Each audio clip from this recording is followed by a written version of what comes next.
Today we're interviewing one of the most underrated, strange, weird, creative, inventive, unusual bands to come out of the 90s, Thinking Fellers Union Local 282. And if you haven't heard of this band, I want you to go to the bathroom and look in the mirror and slap yourself 3 times. I'm just kidding. Don't do that. Unless you want to. I don't know. Today we're talking about every one of their albums. They're going to walk us through each of their studio albums and EPs one by one, and it's going to be long and thorough. So here we go.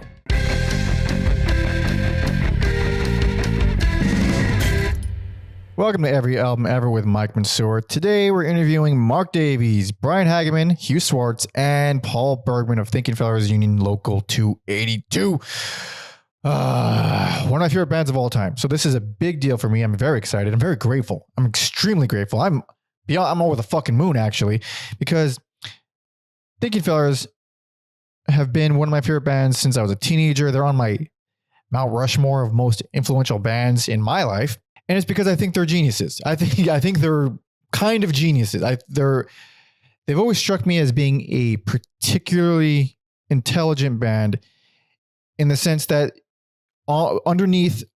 because they sound like no one else. They sound like the Thinking Fellers. I mean, they sound crazy, but underneath all of the crazy, you get these wonderfully written songs, beautiful progressions, incredible melodies, unique songs that if they decided to, they could just be pieces for film scores or something, or they could be a fucking prog band, or there's so many directions you could hear that the songs could have gone in because they're so well constructed and absolutely gorgeous, catchy, heartbreaking. Like it does it all. But on top of that, you get this jangly, floppy, put together with missing pieces, broken parts. It's this layer of Thinking Fellersness that makes it so quirky, super charming. But also, if I were a betting man, I would bet that that's probably what turns a lot of people off. The shit is out of tune. The songs are out of tune, like literally out of tune. And I learned in this interview why they're out of tune. It wasn't a choice exactly. It was more because the instruments were altered so viciously. Let's just say viciously, that the actual hardware just would not stay in tune. It was breaking underneath their fingers as they played. So that's kind of where you get a lot of the out of tune stuff, which is very interesting. But before I waste any more of your time ranting and raving, this is going to be a good one. I mean, it's long. It's a long one. They were so generous to talk to me for 3 fucking hours about every single album and 2 EPs. I learned a lot. I think you're going to learn a lot too. If you haven't heard this band, you have to hear this band. If you think on the surface, some of this crazy nonsense isn't really your thing. Maybe it seems like really arty or something. It's not really that. It's not really arty. They never struck me as an arty band. They struck me as a quirky, silly band that happened to be amazing musicians and really great songwriters.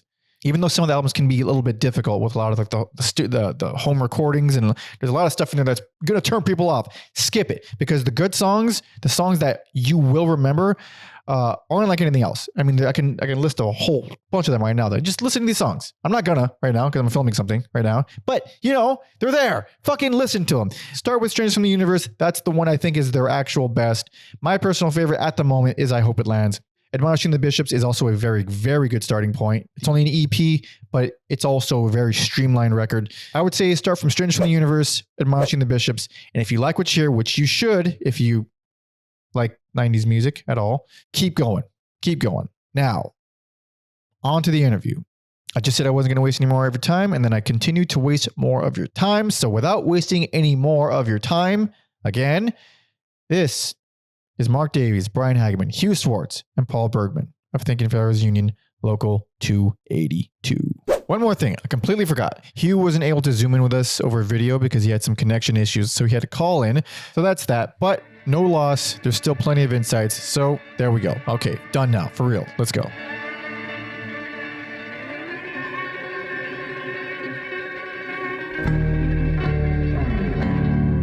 Mark Davies played guitar and bass and vocals, banjo, some random assortment of other stuff. There's a bunch of keyboards that I would think about you too, Mark. Yeah, I played some like Casio keyboard stuff and And Octagon. yeah, Optagon, that's true. Oh, yeah. Yeah, yeah. That was a beautiful sounding Yeah. instrument. I'll say. Brian Hageman played guitar, but I also played a bunch of like restrung, retreated, retuned sort of mandolin stuff and viola, erhu on one song. Um, that's the most. I think that captures most of it. Yeah, And vocals. and vocals. Yeah, some vocals. Yeah, a bunch of vocals. I was the drummer for the first couple of releases, and I also played guitar on one thing and accordion on another thing and sang on another thing. And the tongue drum. The tongue drum. That's right. Another form of drum. And I'm Hugh Swarts, and I played just guitars, I think. I don't think I played any other instruments. So I played a lot in standard tuning guitars to begin with, and then a couple of detuned guitars. Probably, I don't think I started playing those until we got to Lovelyville, one that was all in E, that Mark retuned all in E, and then one that I had in a kind of random tuning that I came up with. We called that the A guitar because the two low strings are tuned to A, and then the other ones were kind of arbitrarily tuned. And I used that guitar on quite a few songs in the end. Yeah, how complicated was that aspect of it? Because was a lot of, I mean, I've seen some live footage and it looks like a lot of instrument switching. Was that a pain in the ass to tour? Yes. Yeah. Yeah. Yes. The variety, I mean, it made for hilarity when coming up with set lists because we tried to get like some kind of flow without switching instruments every song. We did try to pay attention to that, but it got really, I don't know, tangled up. Yeah, it really did. Yeah. The funny thing, Yeah, we ended up with things like with, so one of the basses Mark plays, or the main bass Mark played, thank you fellas, is called Norton. It's a giant monster black flying V. And it had to be disassembled to fly to Europe because it was just too big. Whoa. I've never heard of that. Yeah. Had an ashtray, built an ashtray. Where did you find this? It was given to me by Brandon Kearney, who was in World of Pooh in Carolina. He got it. A friend of his got it at a flea market or something, and we suspect it was homemade. It looks kind of like a shop project, but I mean, I'm not super tall, but this bass was almost as tall as I was. It was pretty comical looking to play it, and it had horrible action, so it was not really a very practical instrument, but it looked so badass that I just learned how to make my way around it. But we would end up with songs where I was playing one of the little mandolins that sounded like a freight train, and Mark was playing the Norton bass, which sounded like a giant. That's one thing I noticed when going back to, because I've been a fan since I was a teenager. Yeah, I haven't watched live footage until like a month ago, which is interesting and odd. But learning this late into my fandom, how many sections and lines are second bass and not just a surfy sounding guitar? It kind of blew my mind a little bit. I can't believe how many of those songs are bass. There's a lot of double bass songs. Yeah, it's true. All right. So let's start from the tippy top. How did you guys get together? I mean, because finding people that all can join together with this kind of music, I can imagine is just the ultimate fate. There's no, that's impressive alone, is finding each other. Well, it wasn't really something that we worked at. It just kind of happened organically. Most of us came from Iowa, and pretty much anybody that is interested in doing anything unusual in Iowa, I think, ends up in Iowa City. And so we were all in Iowa City and playing in different bands. And I think it just kind of came out of that. Like, it's a pretty small group of people in that scene. And so it was pretty quickly you gravitate to people that are kind of resonate with what you want to do musically, I guess. It is kind of odd to me still to think that we came together in a small place like that, where, you would think somewhere like San Francisco, where we ended up, would be more likely to find a lot of freaky-minded people that would want to play music together, and you wouldn't think that would be Iowa City, but it just sort of happened. You summed it up pretty well, but it might be kind of the small pool effect versus San Francisco being a larger pool. We all kind of knew each other and decided it would be fun to do something together. Right. And for me, I was kind of pulled into it because of love. My first girlfriend actually was what pulled me into Thinking Fellers, because I was already in a different band. And once we started living together at the house where Thinking Fellers did not yet live, but there was two kind of bands practicing there, my band, Horny Genius, and Mark and Hugh's band, along with Ann, our bass player, Total Fools, were all practicing there. And then this whole idea of moving to California to try to make an actual conscious push to be an actual like touring band came together. But things like LSD and mushrooms help us get on the same page too. Very nice. Well, that's just all the rest of my questions, I guess. Yeah. Where did that come from? No, it wasn't that much of that, but that was definitely part of our realizing that we had something to say. It was how well we did on drug trips together. Certainly. So what was the scene like in Iowa? Small. It was pretty diverse.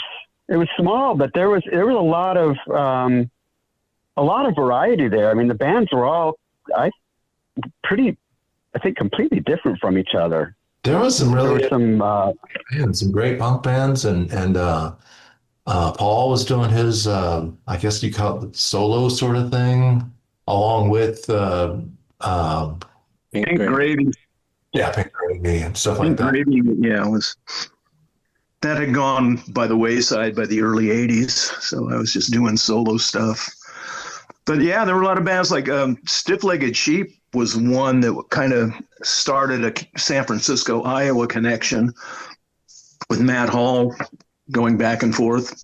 They were very much like a intense art punk rock band to me. I mean, Matt Hall was the bass player in Stiff-Legged Sheep, and he moved out to San Francisco for a while and was in a band with Jay called Glorious Din.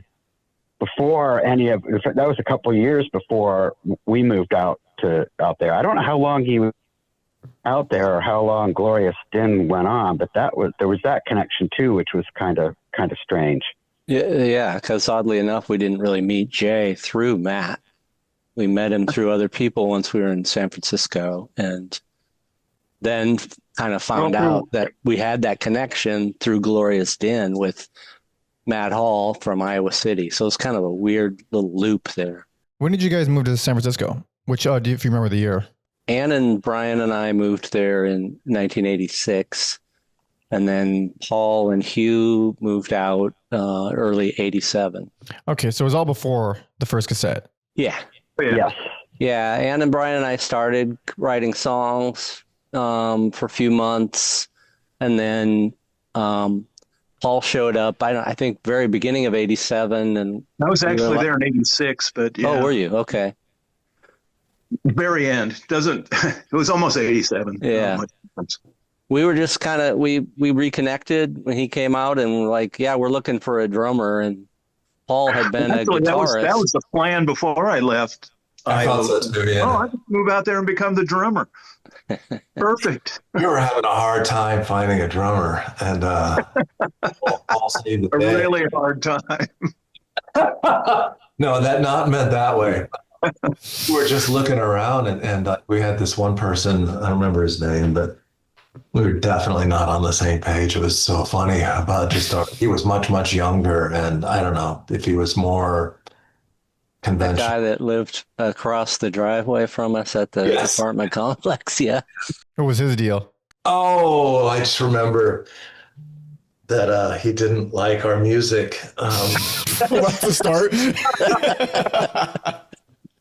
I forget what Mark and I and Ann were playing. Like at that time, we were in this really, really cramped garage. We tried to make this little like soundproof thing in it that was made out of mattresses taken out of the dumpsters from UC Berkeley, like the college kids leave. And we're trying to do like some originals and a bunch of covers of things like Television and Talking Heads and Beatles and stuff like that. And I think the drummer guy, we tried him out for a bit and then mentioned one day that we were kind of trying to come up with a name. And I think Mark said Chud Spankers. He said, time for a new name. And then Mark went, oh, wow, I guess you don't like us. But I didn't really like the name that much either, but he was not entertaining it. So it was like kind of on a bad first foot. But yeah, when there's someone, you try to play with someone for the first time and it feels almost like a fight's going to start out. That's how much no chemistry there is. Exactly, yeah. Speaking of names, I want to check my memory on the origin of the Thinking Fellers name.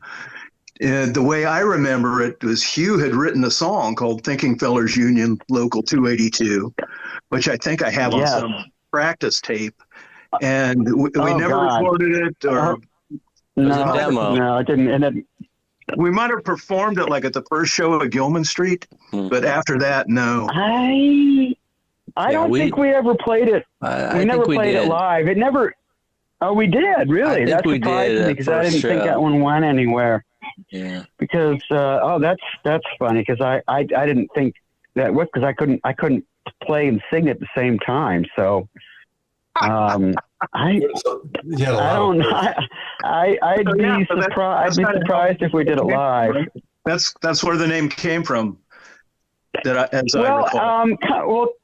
Kind of. Well, the name came out of a few weeks after I got there. Mark and Brian and I were up late one night, and we got into a bottle of whiskey, and we were getting really smashed, and we were sitting around talking like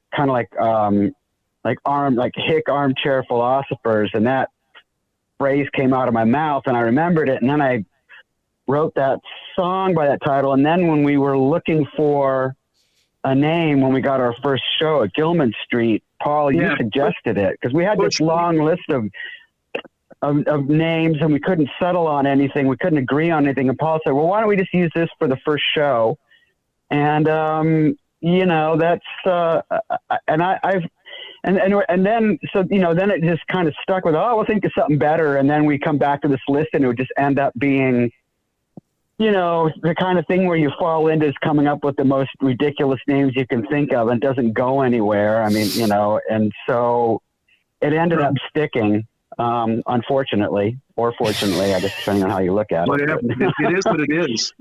I'd say as well. I made my peace with it. We tried to change it for a long time. And, really? Yeah. And then, the longer you go and the more people know you by that, it just became impossible. I always found it extra funny because if I ever mentioned to someone what I was listening to and I said that name, I think like 100% of the time they'd say what and then have to say it again. So that's just become the name. It's this massive name that I always say twice. Yes, exactly. That was one of the things I hated about it because when people would, they'd find out I'm a band. What's your band called? And I'd say that and they would always go, what? And I'd be like, fuck, here we go.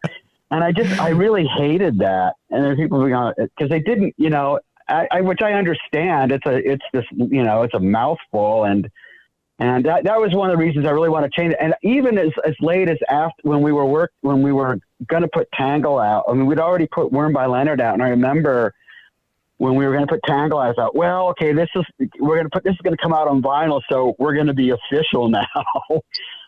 I remember making a last desperate attempt to see if we could come up with something else. And by that time, everybody's like, no.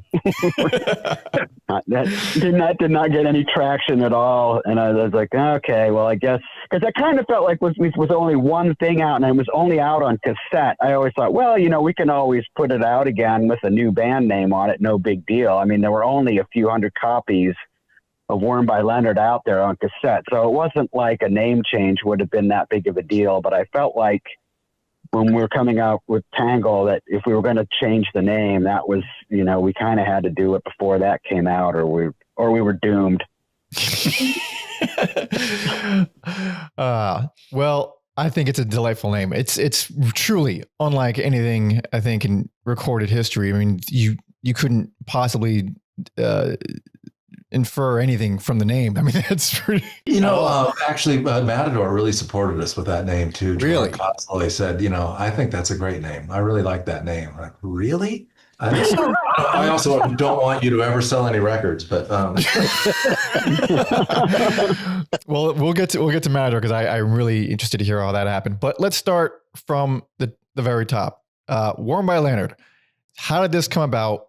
How do you feel about it now? How did it get made? Well, it got made because we through some people we met met Greg Freeman, and he had a studio. And he was really cheap. It was like $10 an hour when we first started. So we're like, okay, well, we can afford that. He had an 8-track machine at the time. And, we had done stuff on cassette 4-track, recorded some stuff. But, he had some decent mics, just better gear all the way around. It wasn't, great gear, but it was certainly way better than anything we had.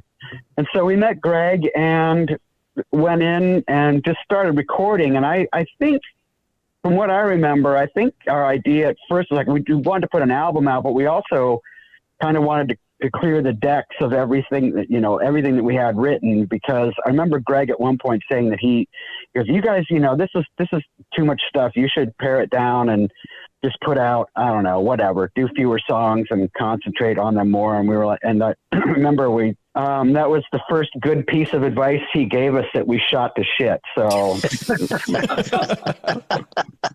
It's a very long album. Well, it is. And it was really because I think most of the songs on that are ones that were written primarily by one person. There were some that were collaborative on that already. I think maybe 3 or 4 of the songs, but most of them were one person's song or another. And then, everybody else came up with their own parts, but they were basically, written by one of us. So, we had all that stuff. And I think by the time we started recording, or maybe it was when we got into ways into recording that, we were practicing like 3 days a week. We'd practice for, 2 or 3 hours at a time. So we were jamming a lot, coming up with a lot of material and starting to work more collaboratively.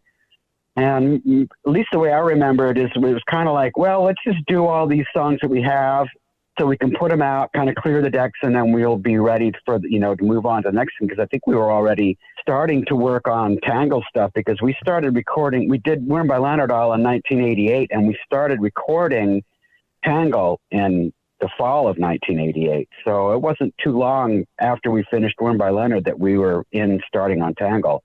Yeah, that I recall that too as a kind of a shift between a couple different compositional methods. Because like you said, that early batch of songs, which was the first couple of years that we were doing stuff before we recorded Worn by Leonard, was really more individual songwriters bringing in songs. And then because of all that, we were all living in the same house in Oakland and practicing there. So, about every other night, people were, some or all of us were up there in the practice room jamming, and Brian would be taping everything.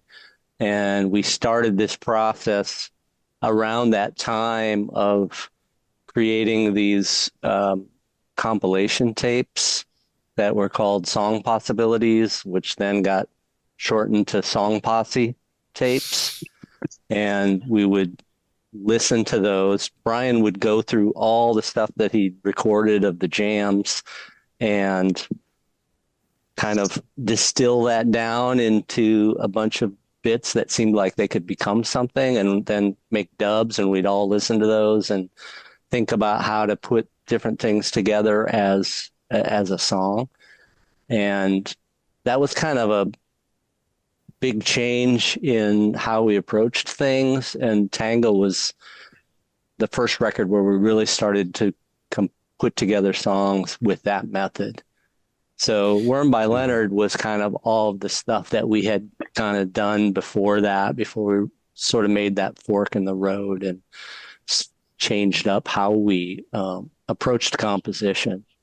And although there is at least, I think there are a couple songs on that where we use that method. Well, Leaky Bag, for instance, that was one that was, wasn't one person's song. So yeah, we were. I don't know if that's the only. I don't know if that's the. I don't know if that's the only one on Worn by Leonard where we used, where we had that approach where it wasn't just one person's song. But so we were already kind of getting into that. But that was probably one of the later ones written for that record. Interesting about Leaky Bag, because that's one that definitely does remind me a little bit more of stuff that we'd get on the later album.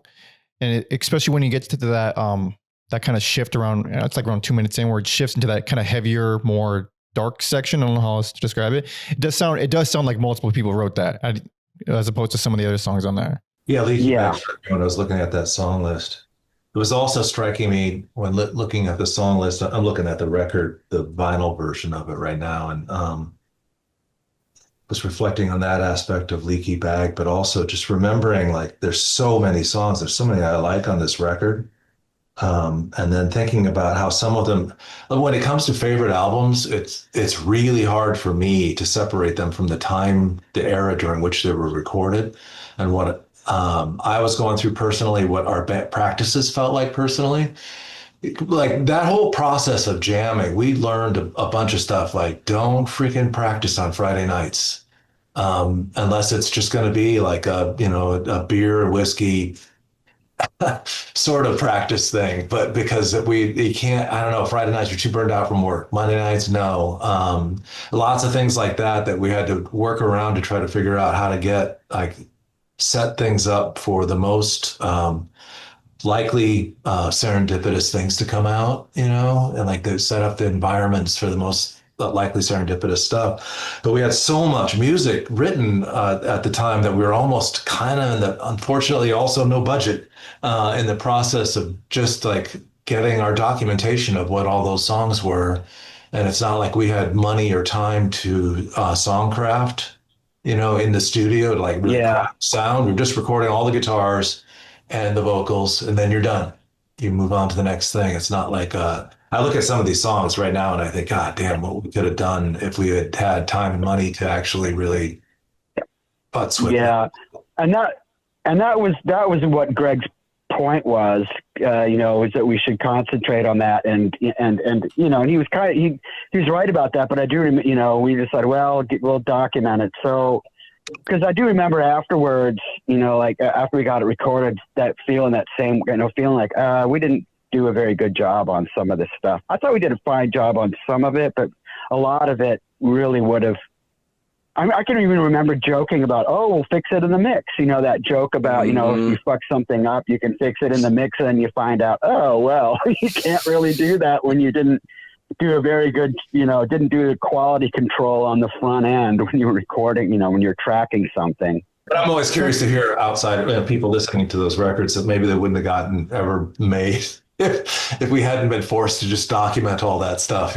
Maybe it just wouldn't have happened because there's so much of it. And so who knows? Oh, I was gonna say that's kind of how I looked at it. It's kind of like, well, we wanted to get these all down, get these recorded, and if we don't do it now, we're going to move on to others, the other stuff, and this will just get left behind and it'll never get made. So that was kind of the way I looked at it, was get it down, put it out, and move on. Yeah, you also lose connection to the songs if you wait too long to record them.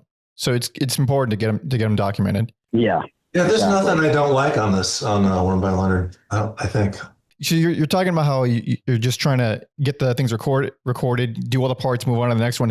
Then my big question is Milva Spector, because that sounds, that does not sound just recorded live and then moved. That sounds completely fucked up. I love it. It's because it's like a sister song to the other one. No Spector. Yeah, exactly. So how'd you record that one? It's such a unique sound. That was just fucking around in the studio, because it's the same recording as Gnarly Spector, but it was slowed way down. And then, Greg didn't have a lot of, fancy studio effects at that time, but he did have I don't know what you call that. It's like a pitch shifter thing. So he was able to pitch shift the vocal, even though it was slowed down. He pitch shift it back up to the regular register, but kept the lower one too, and made that weird vocal effect on top of the slowed down, instrument tracks, which we then later played around with when we did the recording of the Carpenters cover, where that's also very slowed down. So it's kind of a preview of messing around with that kind of stuff. Wasn't it a vary speed on the machine, on the recorder? Yeah, it was. Yeah. The tape was very slowed down, but then the vocal track was pitched back up. Yeah. Yeah. It's such a he had two melancholy buttons. He had sound, two too. buttons at that time. He had two buttons at that time. One was the vary speed, and the other was just on. So. Okay. It's such an oddly, because I can't point to another song that sounds like that. It's beautiful. It's robot and weird and fucked up and broken and beautiful. It's like such a strange sound. I love it. What are your thoughts on this album? Remembering back, what went into it? It's just the culmination of the whole process of developing the songs, which was for me just learning the songs and coming up with a drum part, which my approach was basically, how would I dance to this? Okay, I'll dance and hit things at the same time. It was just all so much fun. What happened when it was finished? What did you guys do when it was finished? Moved on to the next thing, I guess. We did do a short little tour. The first time we had toured, we went up to the Pacific Northwest for, I don't know, a week and a half, maybe. So that was our first foray into touring. Was when right after, I guess, once we had produced the cassettes and had something to tour on. And then, like you hinted at earlier, moved right into Tangle. Yeah, like I said, we'd kind of taken a little different path in how we were composing stuff. And there's even one track on Worm by Leonard that was really part of the later stuff that would have been a Tangle, this song called Out in the Kitchen, that was kind of more from the newer batch of things, but we were sort of ready to go with it, so we recorded it. But yeah, we were getting into that more collaborative approach to songwriting then with Tangle. How do you feel about it? How do you feel about that album now, looking back at it? Because it was your first, I guess, official debut. Yeah, it was the first LP. We put it out ourselves. It was exciting at the time because, you're growing up listening to records, and it was great putting out a tape, but it didn't have the same emotional impact of actually having an LP in your hands that you could put on the record player, and that's your band. That was pretty exciting. I don't know how much I remember about how we felt about it at the time. I think we were pretty happy with it. Yeah, not only that, I think musically it stands up pretty well, even going back and listening to it. It seemed like it connected us. maybe it was at that time, once again, too. We put that out while we were playing some shows. They were all small shows, but they were, I think we were the first band to ever rehearse at Gilman. That was part of our goal was to become involved in that. And then we realized that might be a practice space for us. And, but that it was part of how we started to meet tons of people. I remember, I think maybe it was after Tangle came out that I remember meeting this group of people, and they were like assuming that we were all really into The Fall. And none of us had actually ever heard of The Fall at that time. So it just started like this avalanche of other people like giving us new stuff to listen to and things like that because of the kind of stuff we were doing at the time on Worm by Leonard. Yeah. Another thing that we compared to a lot was what people would talk about Captain Beefheart. Somebody asked about Captain Beefheart, and Paul was the only one who was familiar with him. Like Mark and Brian and I had never heard. I mean, we'd heard of him, of course, but I don't think I'd ever heard anything of his. And so we started to get these Captain Beefheart comparisons, and we're like, "What's that all about?" And Paul had Trout Mask Replica, so he played that for us, and I can remember thinking, "Okay, I kind of, this stuff is way more fractured and kind of fucked up than even what we were doing," but I could kind of see what people were talking about. And another band that people mentioned was an English band called the Swell Maps that we'd never heard of either. And then, so we got some of their stuff, and that stuff is great. I ended up buying, I think they were put out 3 records, but they did it all in the 70s, and it's stuff that it's great stuff. So I ended up buying their 3 records and really being into that for a while. But one of my favorite things was it might have been our very first show. If not, it was one of the first 2 or 3. Some guy came up to me after we were done playing and said, "I like what you guys are doing. You're kind of like you're like a cross between Talking Heads and ZZ Top." Okay. Whoa. I didn't know how to take that, but I was like, okay. And Talking Head, I mean, we were all Talking Heads fans, so I could get that. But ZZ Top, I was like, man, I don't really think we're doing a lot of Tube Snake Boogie in here. Whatever you say, dude. Oh man. So you said this is the beginning of the Thinking Fellers style of writing, this album. How did you record it? What was that like? It was at Greg Freeman's studio again. I think pretty similar to how we did Born by Leonard. I don't know. Does anybody remember it differently? No, it was just, I think it was kind of lay down the drums and bass together, and then right? Did we lay down the drums and bass together? Yeah. Record on each. One of the things I do remember though is we did take a bit more care in how we recorded things, because we had been kind of disappointed in the way that Worm by Leonard sounded. And I remember 2 things that came out that really had an impact on me, and also one of the things where I wanted to do better recording. And one of them was the band that Brian had been in Iowa, Horny Genius, recorded an album at Smart Studios with Butch Vig, and they put out, it's called Burn Your Sister, and it sounded fucking great. And I was thinking, how come we don't sound like that?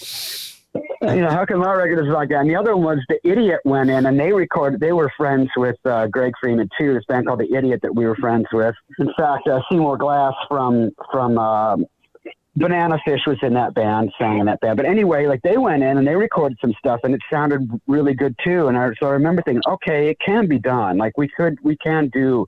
So that was that's one of the things I remember, is that we there was a conscious effort to get better sound quality in the recording. Yeah, I remember I think I did the vocal for Sports Car though, like at home. There was a few things like that we I just needed more. I didn't want to be trying to spend money on studio time to figure shit out. So I had a whole bunch of stuff strung together leading out onto our porch, and which is a busy street, and was just recording all the vocals out there, and then we just bring it into the studio.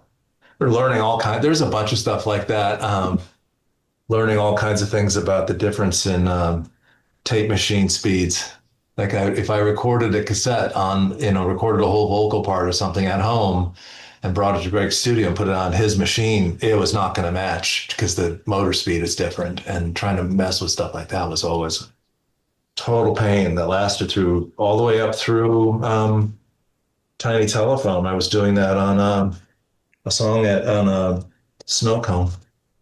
Oh, wow. Oh. Yeah, remember Snow Cone? We had to record my home recorded vocal over and over again in little strips and start again to try to keep it roughly synced up. And, I didn't remember that. Yeah. Oh my God, we are so spoiled now. I mean, oh my God. Yeah, I know. That would be, yeah. I know, because now I would just put it in a freeware program and stretch it, retain it. Holy crap. We were talking when we were up in Portland doing these shows last August about, like, what would it have been like if Thinking Fellers applied pitch correct to all the songs on like Leonard and Tangle, and especially things like The Operation, where we're singing like Oh my five God. of us are singing falsetto, and anyway. Oh, I want to get to the falsetto. We'll get to the falsetto. I definitely want to talk about that because so many things that came as a surprise to me later in life. But as an outside listener, this one strikes me as like the most experimental of everything. Huh. I wouldn't think of it in that way, but we're completely inside of it, so it's hard to know how it would hit someone hearing it. I'm curious what elements of it strike you as more experimental than some of the other albums. Well, it's there's a lot of, so each song feels so packed with so many, like, okay, that's a lot of the songs feel packed with stuff, but this one feels like the sections are way more jagged. Like the jumps from one thing to the next feel way more like, whoa. And Brian was talking about the sports car vocals, which he's saying they recorded at home, which makes perfect sense now. But when I first heard it, I'm thinking like, these are like distorted samples. Like what is that? But like, no, that was just that it makes more sense. Like you're just recording it with what you had. So, well, also Prem Laurel was actually, that vocal in the kitchen stuff was recorded in our kitchen. Yeah. I remember sitting on the floor and Ann standing up and skit. That's so different. Because when you hear it and you don't know the context, it sounds like, oh, they're trying all these different recording techniques when it's like the equivalent of like, no, we're hitting voice memo on our phone. Like that's what it's like that. It's such a different perspective. Well, what this makes me think of too is like, we worked with Greg Freeman for quite a few years. And so there was kind of this evolution, I think, over that time period. And by the later albums, we were doing things like, there's a lot going on. There's all these different guitars. And we got to the point where we started to think, what if in this section we pull out these couple guitar tracks and we pull something out here and then feature it in a later point and, create some more space in there. There's all these things going on. You don't have to have them all going full bore through the whole song. You can feature different instruments at different points during the song and kind of sculpt the composition in that way in the studio. And I think some of the earlier records like Tangle, we weren't doing that sort of thing. So it's just kind of, you're throwing everything that everybody was doing live and had come up with for this song, and it's going all the way through it. So there's like kind of more of a jumble of things going on at any point in that. I can see how that would come across as maybe more experimental because you're throwing so many things into it. Whereas in later albums, all of those things were still going on, but I think we were getting a little bit more sophisticated about how to bring certain things up at different times. So in a way, it's actually less experimental. It just sounds more experimental. Maybe. Yeah, that's crazy. That's we didn't know what we were doing. So you put this record out. What's after? Were you touring on this? What's happening? We did another short tour right after it came out in the Southwest. It was not terribly successful as a tour, but it was, I think we had a good time at it, I think, but I can still smell that tour though, because we were driving, I think the sulfur. Yeah. We had a battery that was overloaded. I mean, it was an alternator that was overpowering the battery, and it was happening for about 6 hours in the middle of the night to get to Austin. And I remember driving through the wee hours and looking for deer on the sides of the 2-lane road, and the sulfur filling the van constantly. I'm wondering how bad this was for my health. Just kept smoking cigarettes, and that helped guard me. Austin was really fun, but everywhere else was kind of a pain, and I was completely demented by the time we got back to the Bay Area. But was that when the 1989 earthquake happened? Was that when was that when the fire happened? The California or the Oakland Hills fire? Or was that later? That was that was in 91. No, we went out on this tour right after the earthquake, because that was on October 17th. Yeah. '89, and then we went on that tour. Right, not too long after that. It was in. I don't know if we started in October. We went into November, but it was. Yeah, so we went on that tour shortly after the Loma Prieta earthquake. And then when did we join Matador and all that? Well, that was 90, kind of associated 91. with that tour in some ways, I think, because we had a friend that was kind of helping set up that tour, and it was right after Tangle came out, and she had mailed copies of Tangle to a bunch of promoters and things, mostly on that tour, but also a few record labels, and I think she sent one to Gerard Kozloy, copy of Tangle, and that's kind of what started that. He got interested in that record, and that's what started his interest in us. And so we didn't meet them until the following summer when we did another tour that took us out to New York. But that's kind of when that connection happened. What was it like touring and going to New York for the first time playing? Oh, it was great. I had been there once as a kid when I was like 12 years old or something like that for a few days, but didn't really remember that much about it. So it was really, and also going there as an adult, it's a completely different thing, and meeting all these people who are in bands, and, being part of the New York scene there, and hanging out with them and going to all these different clubs and bars and stuff. It was a blast. I loved it. It really was. And then going to places like hanging out outside CBGB's and, seeing like famous people that you listen to their records for years and years and years. And there they are right there. And it was just a hangout. It was super chill. I remember Ann being really excited because we were going to a show. I think we were going to a show at the Pyramid. And we were driving by in the van, and she was a big Swans fan, and she saw Michael Gira walking down the street. It was like, oh my God. Well, she and I saw Michael Gira and Jarbo when we were doing laundry. That's so funny. What?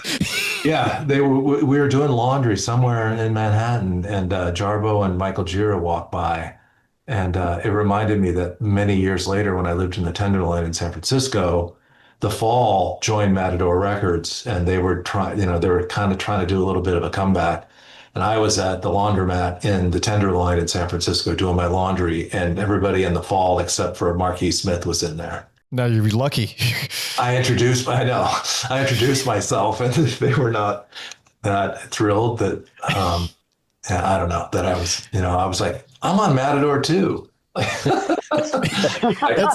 is funny. They're like, they're in this Tenderloin, I don't know if you know the Tenderloin, but it's kind of like that, pretty Skid Row-ish. And it's like most people aren't that thrilled to be there. It's so funny. You say all of that because I was saying a week ago, I was in San Francisco. I went to see Swans because, well, they're one of my favorite bands ever. But I interviewed Michael Gira earlier this year. And he said, "Yeah, come to the show and say hi." And like I talked to him after the show, and I was like, "Oh, weird that he remembers me." I felt very like, "Oh, well, that's nice." I've heard he's a very scary man, but he's been very, very kind to me. And the show was in the Tenderloin, so like all those things came together. Yeah, at the Great American Music Hall. Great American Music Hall. Yeah. Indeed. Great venue. That's one of the best. I think that's one of the best venues in the country. I love that place. Beautiful. Well, actually, getting back to what it was like on that first tour going to New York, we were there for playing a bunch of different kinds of shows, but playing CBGB's the first time. CBGB's was always great. The sound on stage was fantastic. And even though there's no dressing room and the men's restroom has no doors on it, so everybody coming down the stairs to go to the women's restroom sees you doing what you have to do there when you're on tour because there's nowhere else to do it.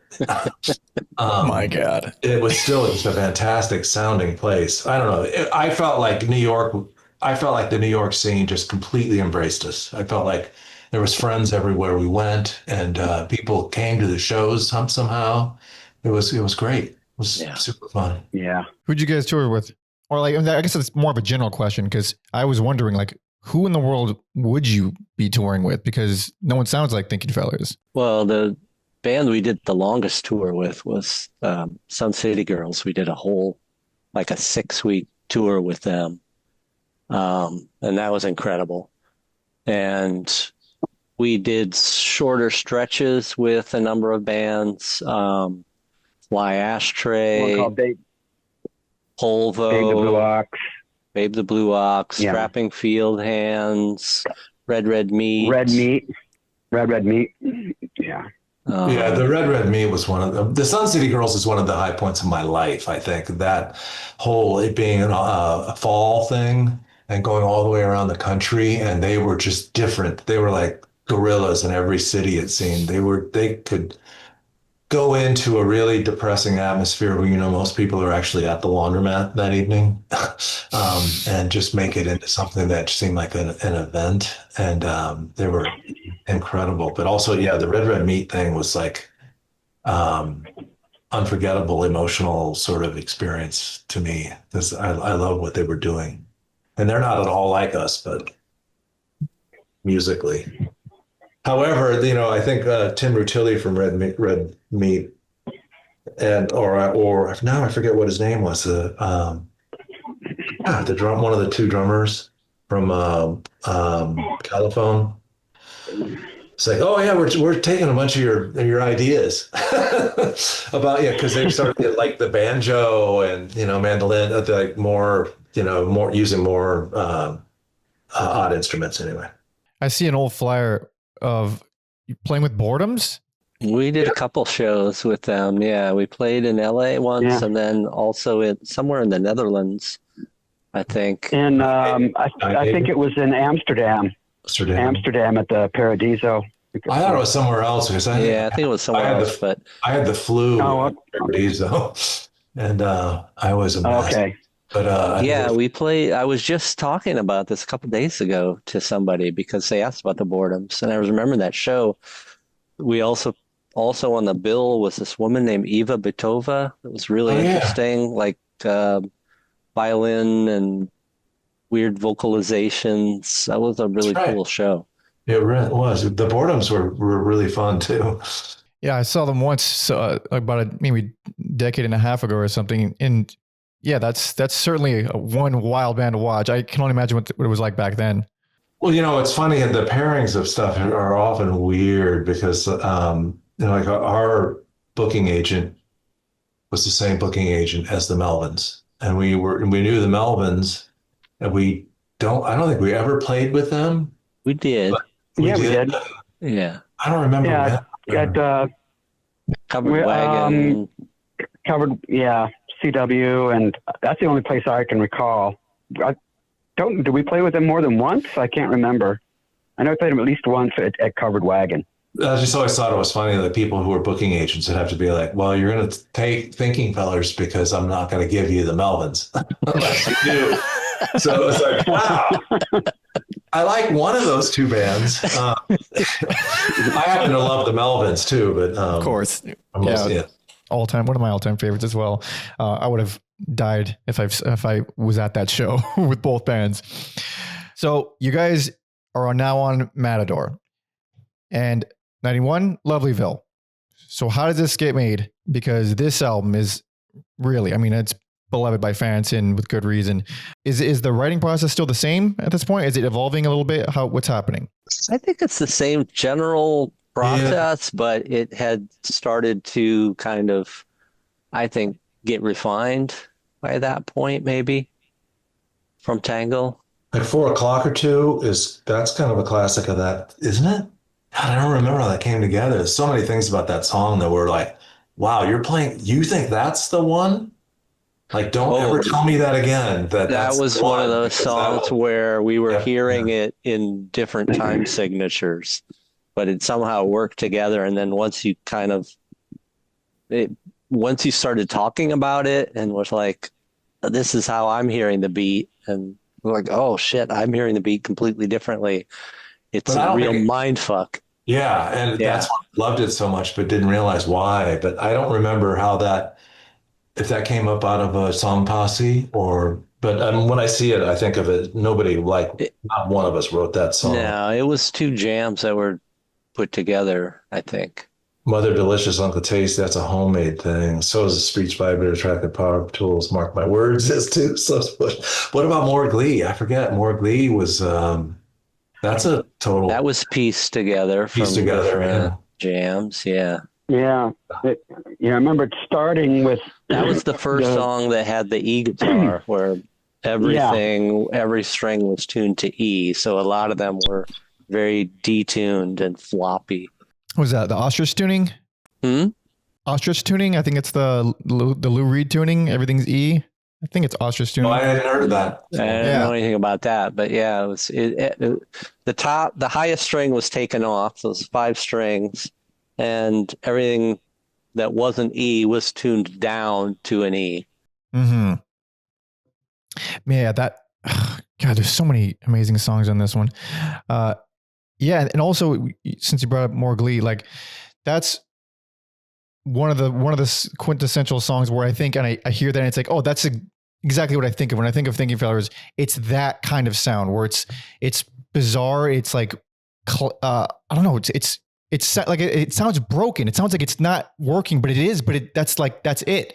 It's like you're trying to get a engine to turn over or something. One guitar is directly hitting a bunch of wrong notes, but it's like that's part of it. If they take that away, then it's not right anymore. There's a bunch of stuff like that that's on purpose, definitely. Like one of the 2 mandolins, there's a bunch. We're coming up to records that have more mandolin stuff on them, where the retuning of the mandolin is like the 2 lowest strings are not normal mandolin strings. They're 2 of the heaviest guitar strings you can get. They're 52, and they're 2 of them.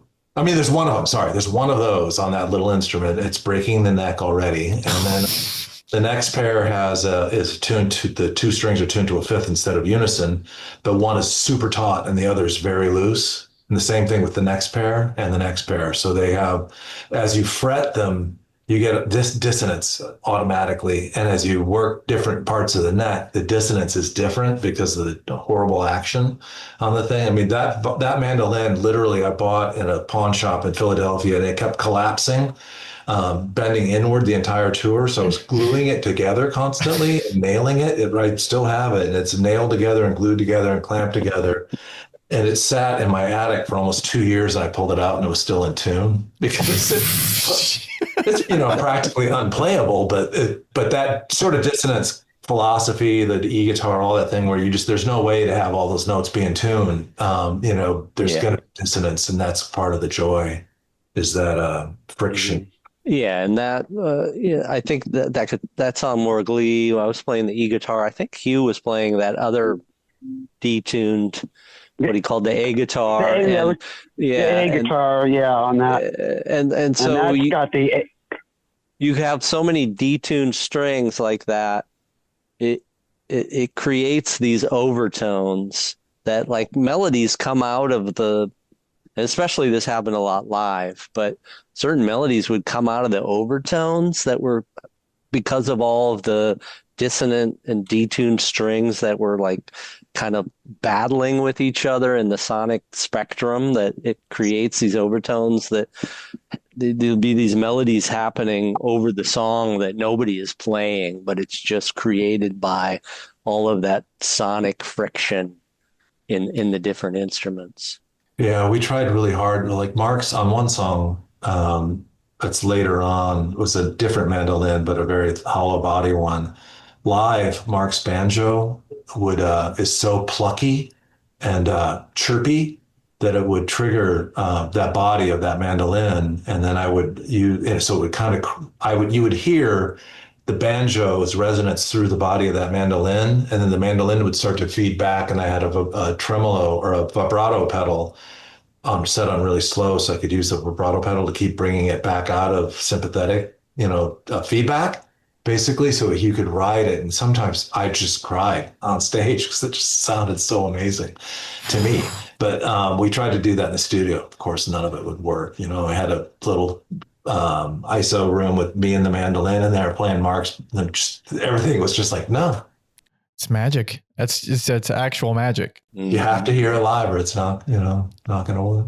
So my question then is, why the hell did you do that with the mandolin strings? Like, how did you, what occurred to you? Why did you do that? I mean, it's great, but because I was playing fiddle. I was playing fiddle at the time too, because I really love the sound of violin. But I was trying to play it on a viola because that's what I found at a thrift store, and that's why I started using viola in the band. And it's tuned; those are all tuned to fifths instead of fourths. I really wasn't interested in like learning another instrument, just learning where finger shapes and stuff like that. I wanted something that was going to throw me off. So I bought that mandolin on a tour at a pawn shop in Philadelphia, and then just sat in the van and fucked with it for 2,000 miles. And by the time we came back, there was a bunch of things that we used as either instrumentals or actual songs that started from that, where it wasn't a song by itself, but it became one once everybody piled onto it. So it was more or less just like a boredom thing, like I don't want to do what I've been doing. So mess with it. So you picked up viola during the band and then learned it, and then there it is in the band? Really rudimentary. Yeah. I was really trying to fiddle much after the band stopped regular touring. That's when I really jumped into it. I finally got a violin and started learning fiddle, and I started adding that to some of our live stuff.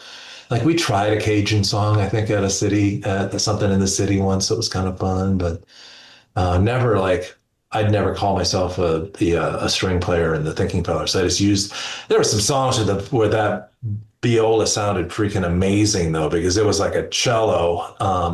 It was tuned in fifths. I broke my amp twice playing that thing because I think there's just so much vibration in the amp body that it cracked the circuit board.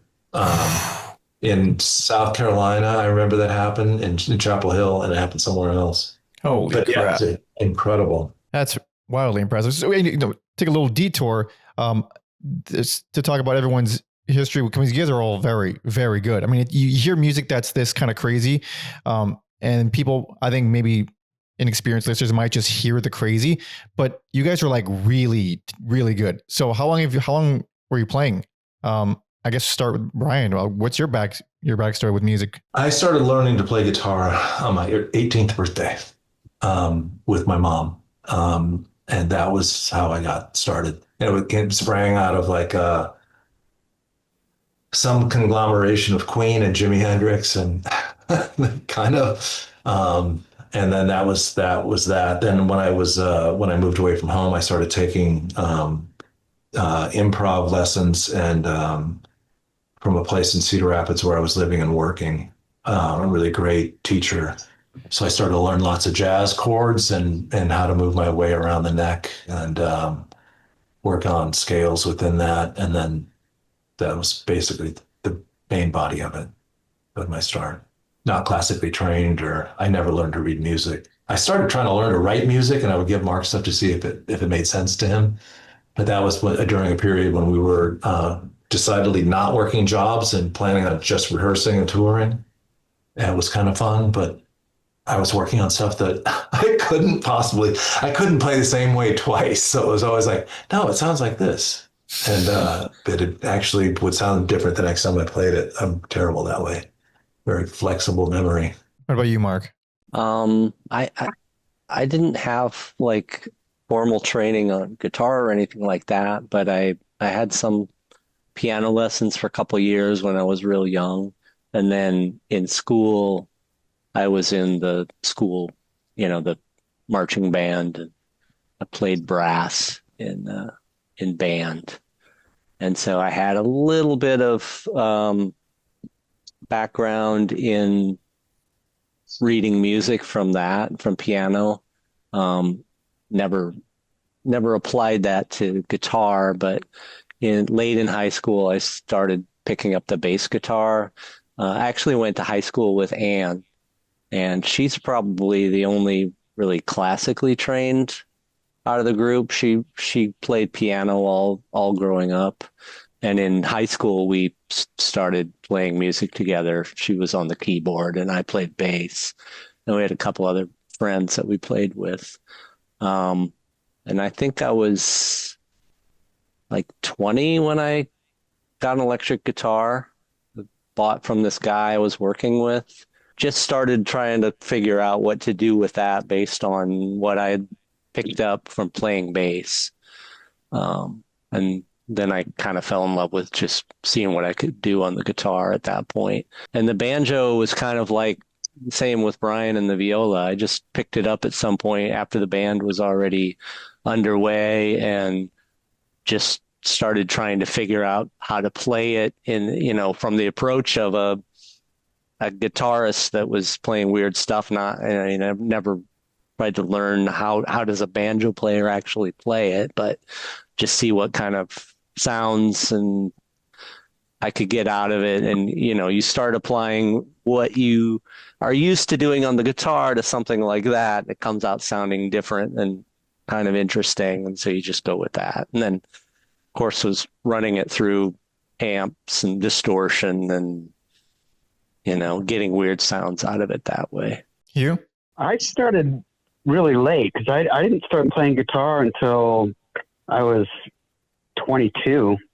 And actually, after Mark and I it started, I kind of got to know Mark. I met Mark through the Russian department at University of Iowa. And first semester of my senior year, we had a conversation class together, but we didn't really know each other. I don't know if we'd even spoken 2 words to each other. And then early in my second semester, my senior year, there was a guy who was in my class. Mark was in third year and we was in fourth year, and this guy invited me to meet with him and Mark for some drinks. And so I did, and we went to this bar and we found out we had a lot of the same taste in music from what was playing on the jukebox. And then he said, "Hey, why don't you come over to my place tomorrow night?" He said, "I have, guitars and bass and some amplifiers and stuff." And I'm like, "Yeah, okay. Can I bring my friend?" And he's like, "Yeah." So my friend Steve, who was my best friend in high school and college, I went over the following night and to Mark's house, but he just lived a couple blocks from me, and Mark promptly disappeared. We're like, what's going on? Actually, because he was going over to get Ann. She lived on the other side of campus, so he went over to get her and her keyboard because he had a car and brought Ann back. So we're all crammed into Mark's room, and I didn't really know how to do much of anything, and neither did Steve. I mean, I think I knew probably 4 or 5 chords, like the standard ones like A, E, D, G, C, things like that. But I don't know, after that first night we were, so I didn't really know what I was doing, and Steve didn't either, but we went back the following week and it just became a thing that we did on Friday nights, and one thing led to another. And so I just kind of learned as I went along. It was kind of on the job training for me. Paul? I started out as a young child, 8 years old, taking accordion lessons. Oh, I didn't know that. That's good. Yeah. Yep. Which I hated. I quit after a couple of years because I was 8 years old and I'm trying to grapple with a full-size accordion. It's insane. My younger brother was also learning accordion. When I quit taking lessons, they said, "Okay, you can move on to a different instrument." And when my younger brother quit, they said, No, we'll give you lessons for free. Keep playing. So I moved on to trumpet, quit after a month of that because the taste of brass was not happy. And my mouth tasted like brass all day. Moved on to piano. I took piano lessons for a couple of years. Finally quit that. In high school, I taught myself guitar with a friend of mine. We went through all the Beatles books. We get together after school every day and run through Beatles books, playing and singing. Then I went back and taught myself piano using guitar chord theory. Promptly forgot how to read music. About the same time, my sister started taking drum lessons. So I would sneak into her room and start doing all this jungle stuff on her drums, and she'd be yelling, "Mom, he's playing them wrong."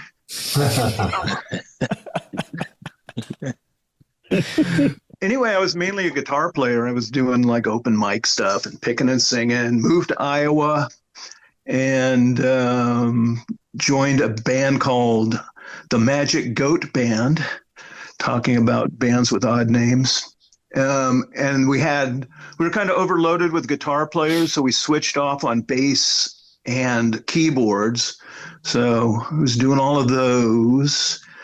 Then come Pink Gravy time, I was mostly playing guitar and singing, and we lost drummers fairly regularly. So at one point we were all rotating playing drums, which was pretty fun.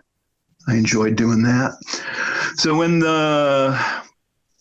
Mark mentioned that Ann and him and Brian were moving to California to form a band, I kind of said, hey, can I come out too and be a drummer? And they said, yeah, sure. I don't think they believed I'd actually come out to California. But that's where I grew up, and it was time to get back to where my parents were, because my brother and sister had both moved out of state. And I had a couple of years where I could try and do music before I had to go back and do more serious child support type stuff. Now I'm back to playing guitar and bass with David Tolson. We're doing a duo and switching off on guitar and bass. That's pretty fun. And that is the story of those instruments and me. Very nice. What was because around this time it says, well, this is around the time you got Jay, right, on drums, Lovelyville. Yeah. So you also play drums. So what is it? How many songs did you play drums on? Was it a lot of it? I know you also played accordion here. How was it divvied up between the two drummers? Lovelyville, it's all. I was gonna say, Lovelyville, it's all Paul except for 4 o'clock or 2. Yeah. Oh, okay. 4 o'clock or 2 is Jay, and everything else is Paul. We had when we did that national tour in 1990, we got to a point where we wanted to do a lot more touring, and Paul had family commitments that made that difficult for him, and that's when Jay kind of came in. He played that tour with us, but when we got back from that tour, we still had all of these songs that we hadn't recorded yet, that were written with Paul. And so we went back into the studio with Paul, I think after that tour. Maybe some of them were from before that, but we went in to finish up recording those songs. And that's what ended up being Lovelyville. That's interesting. I don't remember any of that. That's probably too. Oh, yeah. I went on to record several releases as a bass player with Mingo 2000. That was what I remember doing in the 90s. Mm-hmm. So after Lovelyville comes out, what's next? So this is where Paul, you take this is where you step out. In fact, I'm actually going to drop out of the meeting at this point. So it was nice meeting you. And it was great hearing from you guys, because you're hilarious. Never a dull moment. Well, thank you for joining. It was a delight. Okay. Take care. Yeah, thanks, Paul. Bye. So we're picking up after we did Lovelyville, then we started on a tour we did a summer tour in 91, and then we did a fall tour, and I think we did we did a fall tour, and the record wasn't out yet. It got delayed a little bit, and we actually ended up getting them. Matador shipped them to Austin. We had a friend who lived there, so he ended up shipping the records there. And so that was because we were playing a bunch of that stuff on the summer tour. In fact, I think we were playing some of the stuff that ended up on Lovelyville already in that first tour in 1990. Yeah, we were. I remember we were doing more Glee. We were doing more Glee already. We were doing 4 o'clock or 2 and Sinking Boats, and actually probably most of the stuff on there was already written in 1990. I think before we went on that first tour, we just didn't get around to recording it until 91. And I think that's why Mother of All Saints ended up being a double album, was because we gotten so far ahead of ourselves of what we had recorded. When we were on tour, we were mostly playing stuff that was newer, and it was like, we just got to get all this stuff out so we can kind of get caught up. And we had more than an album's worth. I think that's how we ended up with a double album. Of course, we threw a bunch of other stuff in there that Yeah, the I padding. remember a show. This is I'm trying to get this in my head. We did a show, and it might have been around that same time that transitioned from Paul to Jay at the I-Beam. And I think we did I think we may have done more Glee and Nothing Solid and 2x4. I think I just remember this thing after the show. People like, you guys are this excitement. People like, this is all new. This is insane. This is all new stuff. You guys are just writing so much stuff. There was all this excitement about it and this feeling like we were blossoming in this way. Oh, that was that era was yeah. Yeah, and I think that show was when we first talked seriously to Jay about because we'd said something from the stage of we need a new drummer. Paul helped say that, if I remember right. Paul, it wasn't I think so. Yeah, we didn't just say that with Paul sitting. Yeah, and we'd already been thinking about asking Jay, and then so that announcement was made, and after the show, Jay was there, and he came up to me and said, "Hey, I'm interested," and I was like, "Oh, that's good," because we were going to ask you if you wanted to play with us. So that's just perfect. And it's like, yeah. World of Pooh was kind of falling apart at that point, and so that was kind of an inflection point for him, and gave him a chance to jump into something else. Yeah, his other band was coming to an end then too. Archipelago Brewing Company was coming to an end around that time. So his two bands were kind of coming to an end. World of Pooh definitely, I think. And so anyway, so he agreed, and then he only had a couple of months because we already had the 1990. This was before the 1990 tour. He had a month or something like that, or 2 months. So quickly. Yeah, because we gave him a list of here's the 50 songs you need to learn before our tour. So that reminded me too. When I forget what song it is. Is it that starts with some rehearsal space tape of me going, "Get this drum down," and then he was going, "Brr, brr, brr." Is that from talking to Jay about, or during a practice, or was that? I don't think so, because that was Tangle. That's before. Right before it was Tangle. Yeah, that's right before Sports Car. Yeah, that's the right before. It was probably just a document on tape, so he didn't forget I was trying to record Paul's drum part. Yeah. That's one of the things that was recorded at home, and then we just tacked on to the beginning of Sports Car. So now we're going into record Mother of All Saints. So you had all this material, which is why it ended up being a double album. The recording and rehearsal process for this behemoth of an album, what was that like? I don't really remember too much. Yeah, I think I was going to say I don't think so either, because it was a continuous process. We were practicing a lot and jamming a lot and playing a lot, and it just so we were just generating tons of material. So it was just kind of a constant turnover of stuff. And so then we went into the studio. A lot of times it was a matter of, okay, these are the songs we have ready, so we'll record those. And then, then when we'd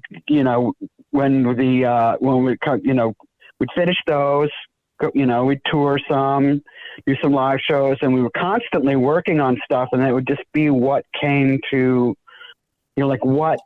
what actually we were able to finish, because there's a lot of stuff that fell by the wayside over the years, where we'd try something and it just wouldn't work and it would get dropped. And so, I don't have any specific memories of working on that, because there's kind of some overlap between records, and it's like, okay, well, these songs for, I think probably when we were doing Lovelyville, we were already starting to play some of the stuff that was on Mother of All Saints, but we just put that off.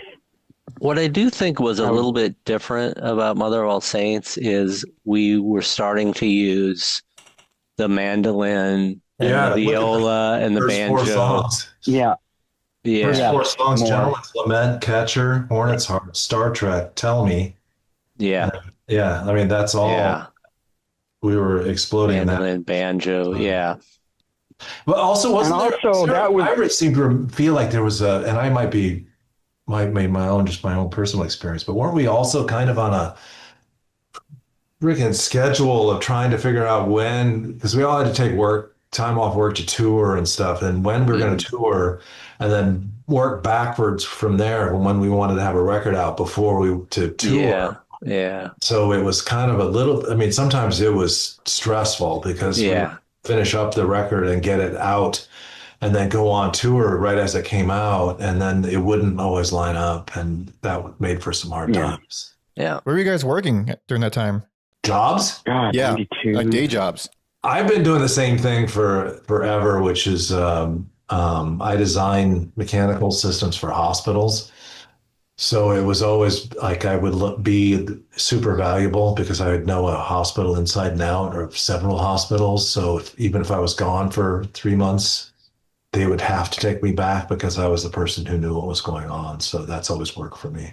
Yeah, I had a similar kind of situation with software development, and I was working for a guy who was had a small company, and he was definitely a businessman, but also a musician himself, and kind of appreciated that side of me. And he knew that if I could leave for 6 weeks and go on tour and come back and kind of plug in to, do programming for him, he found a way to kind of structure things so that I could kind of come and go in that way, which I've always been very thankful to him for that, because, that allowed me to know something was waiting for me when I came back from tour. Hugh? Well, for about 2.5 years, I worked for a publishing company. They put out 2 magazines, one called Mix, that was about recording studios, and another one called Electronic Musician. That was all about making, a lot of stuff about MIDI and a bunch of stuff I don't understand, using synthesizers and that kind of thing. They put out a monthly magazine, and I worked in the circulation department for a year. And they let me take off 8 weeks to do the summer tour in 1990. But my boss said, this is the one, I'll let you do it this time, but that's it. So then the following year in 1991, when we were going to go on tour again, I had to quit. And so when I came back from that tour, I just went to temp, a few temp agencies, and was taking temp jobs, whatever temp jobs I could get for the next several years. So that was kind of stressful because I wasn't coming back to anything, when we get back from tour. That was one of the things that was difficult for me, was like that, because tour would be so much fun. And then I'd get back, I'm like, oh, fuck, now I got to find work. And, you were putting an image into my head that you produced Electronic Musician magazine, even though you didn't really know much about it and didn't understand. It was like, I don't know how I'm going to write this article. And here it is, another month going by, I got to write another thing. That stuff always fascinates me because it's the same these days too. Like everyone has a different story of how they finance making music. It's especially when you make interesting music, really, and it doesn't pay that much.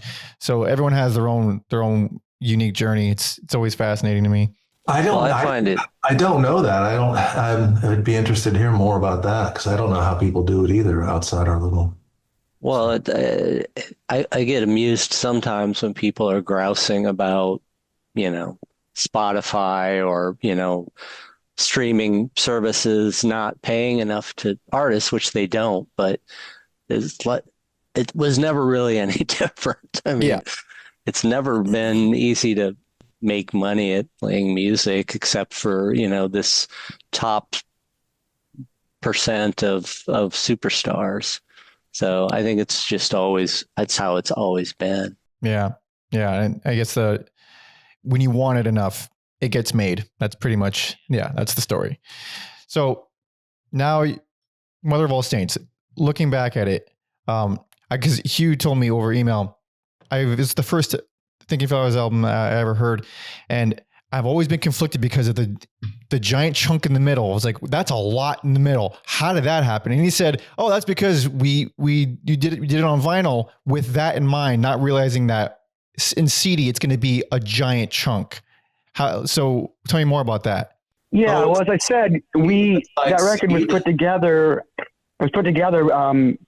with, as a double LP in mind. So, it's like, okay, we can fit this much on each side, we could generally around, I remember, I guess like 17 to 20 some minutes. I remember Greg telling us that after 17 minutes, you start losing bass response, and then, you don't want to go much past 20 minutes on a side. So we kind of put that together with, as the idea that, okay, this is going to be a double album. This will be side 1, this will be 2, 3, and 4. And so we didn't really, and these are, Brian and Mark can check me on this, but my recollection is that we didn't even think about the fact that most people were going to be hearing it on CD, so it's like, you were thinking about, you plunk the needle down on one side, you play that, the way we used to listen to records, and then you turn, play another side. So it wasn't like you had all this long chunk of, stuff,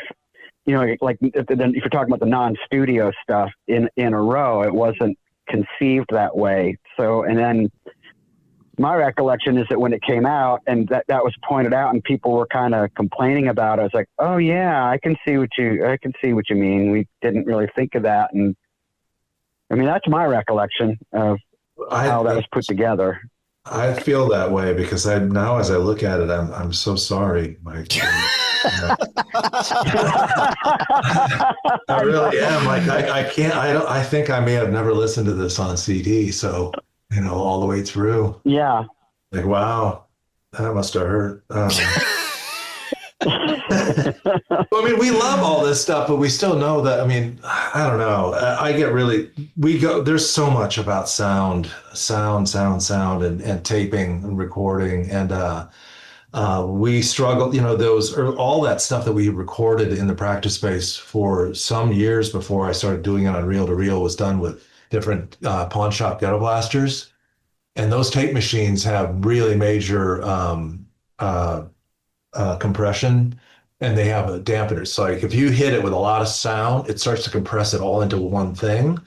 And to some ears, that might sound like like unforgivable distortion and stuff like that. And to me, it would sound more like this cramming all this together just sounds like intensity. Like as long as you get it loud enough as it comes out compared to other things, that connotes like a kind of intensity. And we were always struggling with that because when we tried to put too many things on a record, it wasn't giving us that same sort of feeling at all. It was just sounding smaller and smaller and mushier and mushier.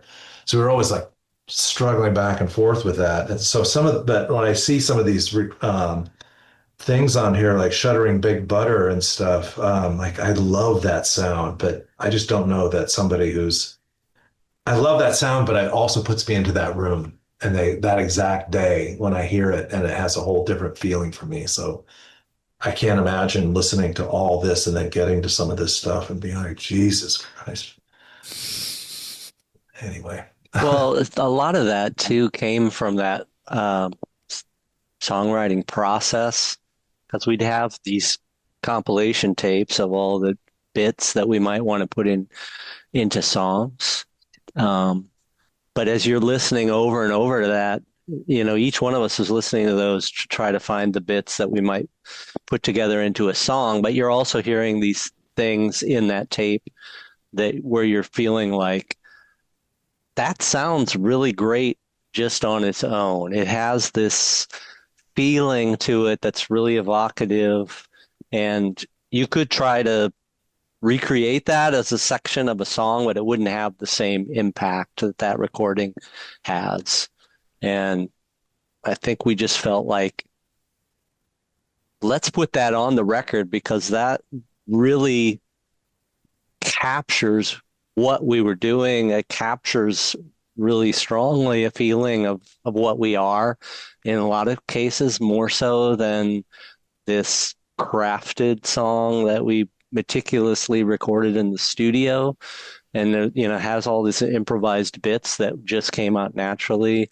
And so a lot of times those pieces had more emotional impact to us than the songs we did in the studio.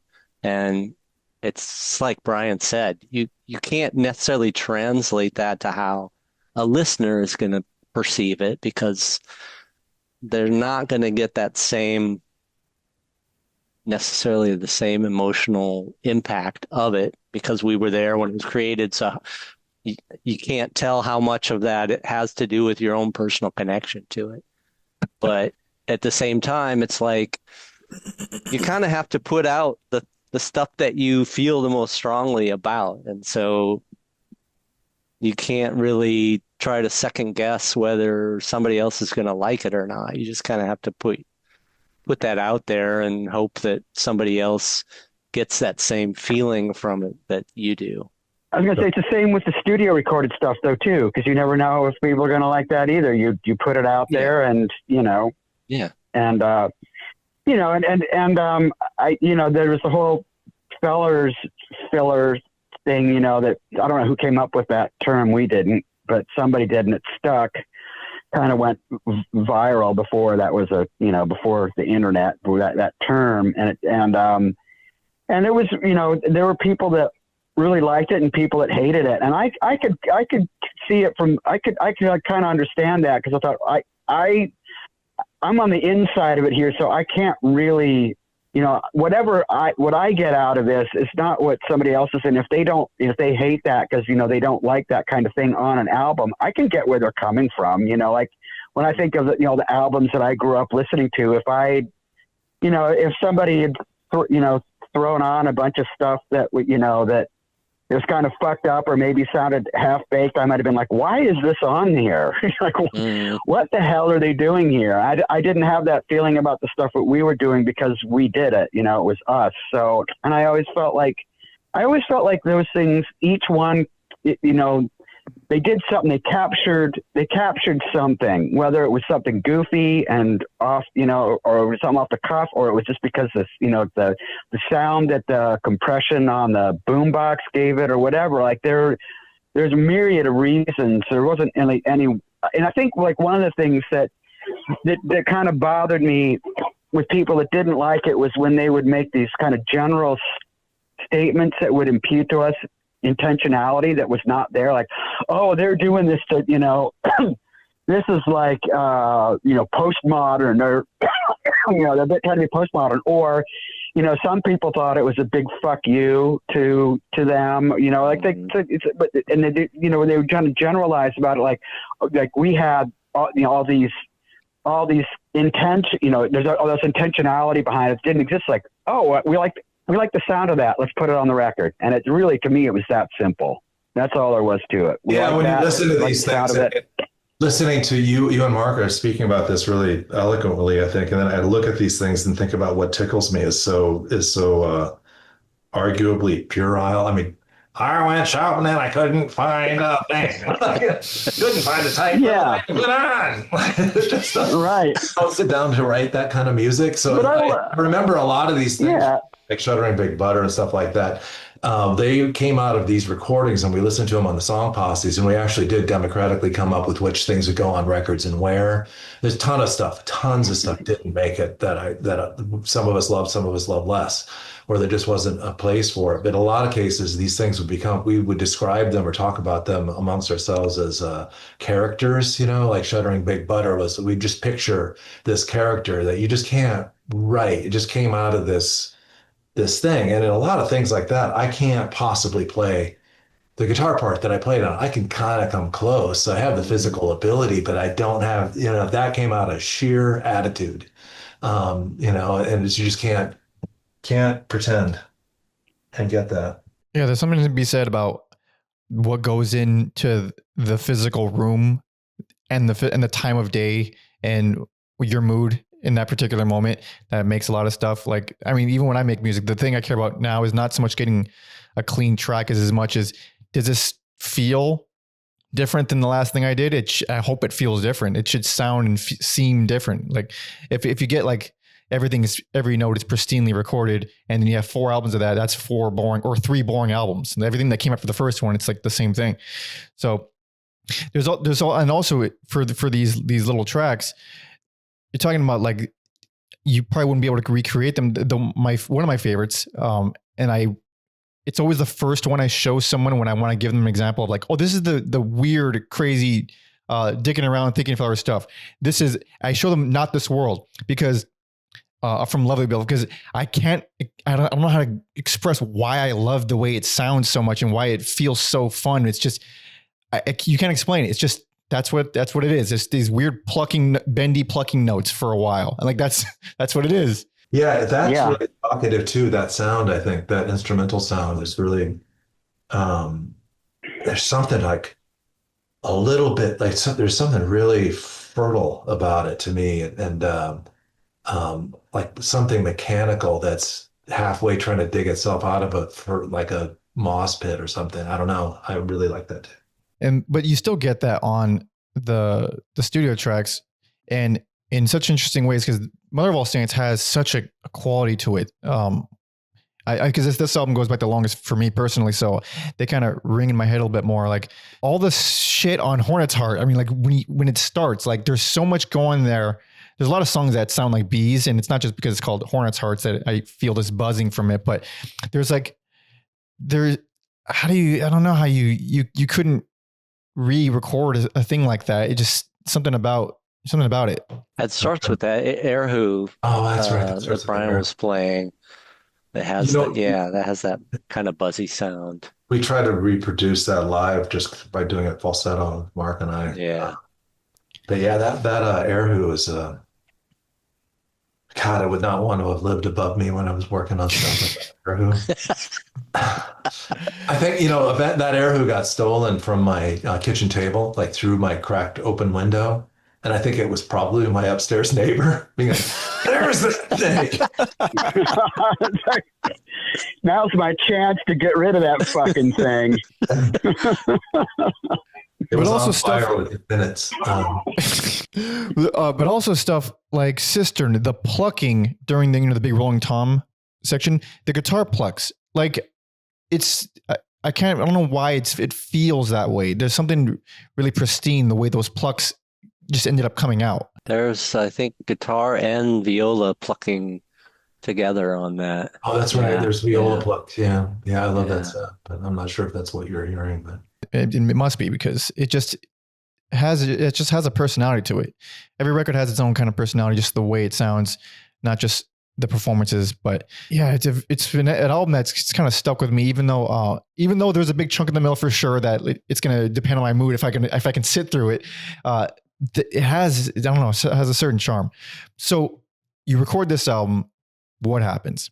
That came out of Matador, and that I think is when we did the tour with Sun City Girls, was supporting that album. Oh yeah, I think you're right. Mm-hmm. Yeah. That was in 92. Yeah. And then I think after that, by the end of that tour, even though, we had an incredible time touring with those guys, we were all kind of getting burnt out at that point, and we pretty much took the whole next year off. We didn't do very much. As far as live playing goes, but we recorded. I mean, we finished that up, and then we did the 2 EPs in 93, but we only did 3. We recorded Admonishing the Bishops on that tour, that 92 tour. Not all of it, though. We finished it at Coast Recorders when we got back, Admonishing? Yes, with Gibbs. We finished because we didn't finish everything. We went into really? Coast Recorders in the first, because we'd done most or all of the instrumental tracking. We'd done the vocals for at least, I know we'd finished tracking Hurricane and I know we got everything done for that, and Undertaker, and I think we got maybe all of $1 Million done too, but we didn't have all of Father done. Like Brian did his vocals for Father at Coast Recorders, so we finished that with Gibbs, and we had to do that because because it was on 24 track. So we finished that up in San Francisco. That was That was at the first location of Coast Recorders. It was still south of Market, but it wasn't, where you had the big room where we did I Hope It Lands. But yeah, so we had to, I think all the instrumental tracking was done. And, but Brian had to do some vocals, and then I'm trying to remember, and we mixed one or two things there too. I know Father we mixed there because it had not been tracked. And maybe $1 million, I'm not sure if Brian had already done the vocals for that at Albini's or if that was finished up afterwards. But the one thing I know for sure is that we had finished the two that we finished everything on. I think we might have mixed them with Bob Weston too at Albini's, where the first two were Hurricane and Undertaker. $1 million, I'm not sure of. And Father, I know we finished at Coast Recorders.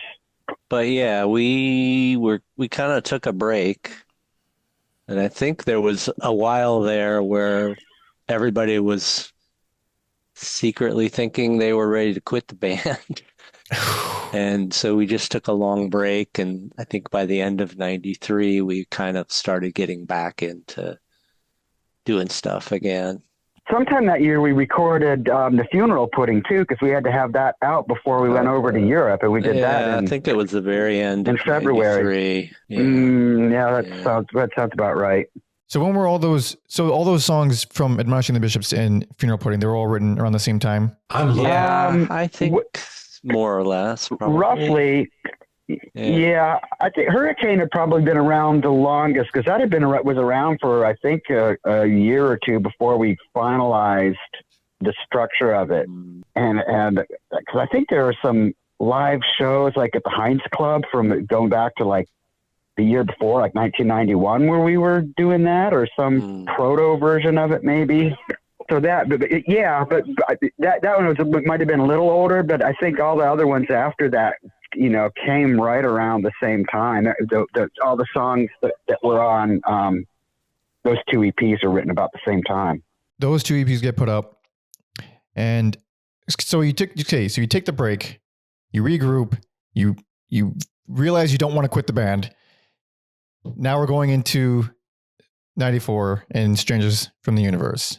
Yeah, I think we kind of, in a way, came to the conclusion we wanted to keep going, and sort of decided to maybe double down a little bit at that point. And so we did a European tour in early 94, and I think we were already working on Strangers at that point, maybe, and finished it up. Yeah, we started recording that. Started recording that in the spring and finished it in the summer, and then we did a summer tour. And when we came back from the summer tour, we all got together to discuss whether we wanted to try to do it full time. That was after the summer tour, and we decided that we did. Yeah, I don't remember a summer tour that year, but before that fall tour. 94? Yeah, 94. That was the tour. First time we went down to Florida. Yeah, that was in the fall. Yeah, we did a summer tour. No, we did one in the summer of 94 too. I think so. But at any rate, we decided before that 94 fall tour that we were gonna just try to do as much touring as we could, and like quit our jobs and see if we could live on it, which we did for, I don't know, about a year and a half or something like that, but it was a very, very meager existence. But we did like almost a 2-month tour that fall, and it was the first time that we actually had a record come out before we left on tour. Mm-hmm. Usually the timing didn't quite work out, but everything kind of went smoothly in that sense with the release of the record and the timing of the tour. And so I forget, by that time, were we, I remember we had like the Crying tour or the Crying Years of tour where everything was breaking down. And, remember, like by the time we got to, what was it, like Albany, New York, I think we were. That was 90 or 91. 91, I think. Half our stuff was broken, and we're entering into the Albany, and it's rainy and overcast, and the car in front of us stops, and somebody leans out and vomits. And I remember that. Never forget that. And then we get to the club, and like I think you were trying to play bass through a pig nose at some amp at some kid loudness. And we just were laughing our heads off. But there was like 4 people there, and it's like the conducive of how that whole tour. So by the time you're talking now, after Strangers came out, I forget what it was like by then. I think we were doing well in like Austin and Chicago and New York and stuff like that, but maybe even like Atlanta. Yeah, it was definitely we're getting more turnouts at that point. It was going more smoothly. Yeah. So how did you guys record this one? Because this is, well, yeah, I mean, I would call this one a masterpiece. I mean, this is it's so good. And there's everything here. It just sort of has this little extra layer of maturity because everything is more diverse than ever. And in terms of like the song feel, mood wise, each song sort of has its own little character. It's not so overarching in its mood. It's very individual. Yeah. How is this put together? My recollection of what was different about this, we were back at Lowdown with Greg Freeman, so it was similar to a lot of the earlier albums. But I think we finally had gotten it into our head that, our earlier style of recording where everybody was playing through the whole thing and everybody was jockeying for get their part in the mix, we kind of let go of that and put more faith into Greg as a producer to kind of help sculpt the way the song was going to be in the recording. And so we kind of gave him, especially when it came to mixing it, we gave him some general, notes and guidelines for how to approach it. But then we'd say, okay, start mixing this. We're going to leave and go, the coffee shop or whatever for a couple of hours. And then we'll come back and see what you came up with. And if you need to like pull certain instruments out during this part and different ones in this part, like, you have carte blanche to do that. And I think that, that helped kind of mold what those songs were in a more interesting way. And we even, after the fact, I think some of those songs changed the way we performed them live to fit the way he mixed them, to, kind of pull things in and out so that it had a little bit more dynamic to it. I don't know if you guys remember it in that same way, but that's my recollection. I remember the thing I remember 2 things. One is that we were like, okay, we'll let Greg set up the initial mix and we'll stay the hell out of it and see what he comes up with. And then we'll just come in, see what he did, and then we'll fine tune it from there. But just so he doesn't have our hands on it, like right from the beginning. And I remember that working really well. The other thing is, I don't remember if this was the album did it on, but we appointed a sheriff, like one of us for each song who had final say on things. Does that sound familiar? Or was that a different record? I felt like that happened. I don't know if it was that or if that was. Maybe that I felt like it took a long time to really make that happen. I just remember we were under a lot of pressure to get this together because I remember we were mixing the operation, unfortunately, at like 3 o'clock in the morning and just being like, we have to be done because we're leaving and this has to go to the. But I don't remember if we were doing that full sheriff thing. I'm sorry, I don't. That might have been later. Thinking when I wrote different ones or different my initial parts for them, like which rehearsal space we were in and where I lived. And it's like that was a hell of a transitional time because we were no longer practicing in Oakland by that point, and we were in the Tenderloin, right? At Turk Street. Yeah, Turk Street. Yeah, and I was living I remember writing that My Pal thing like in an instant I lived on Lower Haight, and then Operation was when I was living in Civic Center. Like that feels like a really different time to me, that era.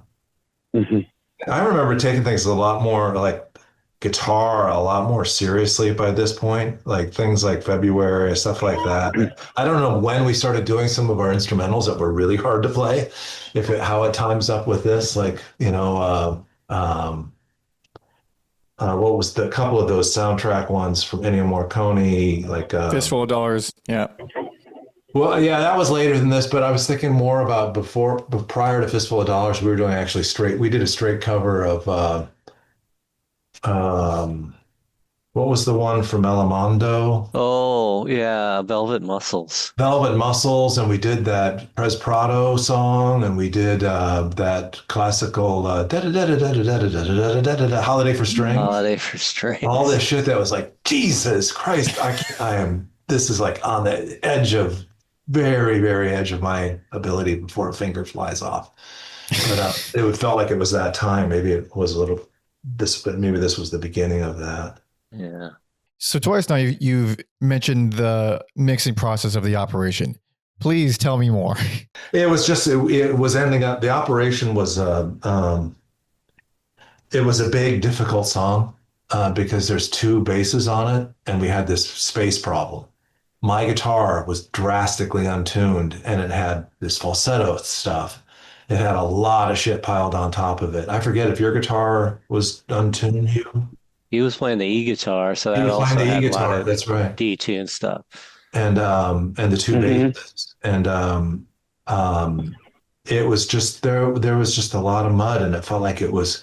If you'd heard that song live, a couple of times we did that song live, I had goosebumps that almost hurt because it just sounded at the beginning part where Ann and Mark are playing the bass over my chugging sort of guitar thing, and the drums are clicking on the closed hi-hat. It would sound like this train that was just made out of multiple monsters or something, and it just felt gigantic. And then to hear it on the recording, you're like, ugh, God, it's just so crushed in there. I'd never heard it played on the radio. And also, I'd have this experience sometimes where I'd be listening to Calex or something, and I'd hear a song of somebody's, playing, and then I'd hear Thinking Fellers come up next, and it felt like the volume dropped to half because our budgets were so low, and our that kind of stuff just not maximized the volume. Anyway, well, the volume on that song also somehow was quieter than everything. I remember when we pointed out to Greg, he's like, I don't know what happened there. I remember him being really, really bummed out about it and thinking, what happened here? Because the volume on that, on the operation is lower than everything else. And I think that was one of the things that Mark Jurgis brought up in the re-release, isn't it, Mark? Brought that volume up so it wasn't so quiet. Yeah, he did a lot of work on that song on the reissue. I don't honestly remember much I just remember being hurried on the mix part, and it was really late. I remember riding my bikes through the drug-addled Tenderloin at like 3 a.m. That night after we finished mixing that. But otherwise, I mean, I do remember being really happy with some things that that were more towards the beginning of that mix down process, where we were able to spend a little bit more time and weren't up against the wall on it. Yeah. But once again, it's just one of those things where we were trying to meet a schedule to get something out, and it was hard. How about recording? Because there was a certain, I didn't realize it until I watched live footage, like on Cup of Dreams. Is that a slide? You're just bouncing on the strings, Ryan? It's it's a Hagemanizer. solid. I got it here. It's solid steel. Oh, see that? It's like made as a slide that you're supposed to be able to flip down underneath your finger like this. Mm-hmm. It's hard to make the camera see this stuff like that. Yeah. So and it's shaped really oddly, so you flip it back up and then you use it as a slide. Oh. It's heavy, solid steel, so that's why it bounces really well. Yeah, that's a super interesting little things that if you're just listening, you take it for granted. You don't realize that try to, if you try to do it yourself, you couldn't do it because it's little knickknacks like that. Exactly. Yeah. If you had this, anybody can do it. Yeah. Right. But if you don't know what's happening, you can never do it. Right. If you don't have it, you're going to like, fuck, this guy's really great. But no, it comes down to these little. So you brought up some of the covers, really, really interesting covers. And like, I would say thorough, because when I first heard the Morricone stuff, I mean, if you're covering Morricone, you know your shit straight up, because, and I'm not saying that because that's going to sound like I'm kissing my own ass, because I also used to, when I would play solo, just me and guitar, I would always open with the theme from Once Upon a Time in the West on guitar, because that's one of the, I mean, Morricone is the greatest. So when I hear the medley of the Fistful of Dollars, I still just put that on to hype me up every now and then, because it's so well done. I mean, that's good to hear. It's just it's not like, because I always have this sort of, I don't know, stance with covers where if you have a cover on an album, you want it to be completely different than the original, because otherwise, why is it on an album? But if you're hearing it live, you want it to sound as close to the original, because I don't know, it just does something. And you're not going to have, like, well, you guys might have trumpets and shit, but most bands aren't going to have trumpets and choirs and an opera singer there. So you're recreating this thing note for note on rock instruments. I don't know. It just lights something up. Yeah, that's great to hear. That I love that piece. I'll never forget the first time we debuted that live was at the Great American Music Hall. And I think it was like a fall show where it falls super romantic. And it was at the Great American Music Hall, and the Tenderloin was kind of super musical romantic to me. And the Sun City Girls, who we'd toured before with, were in the audience, and it was part of a big show with them too. And we pulled the entire thing off from beginning to end.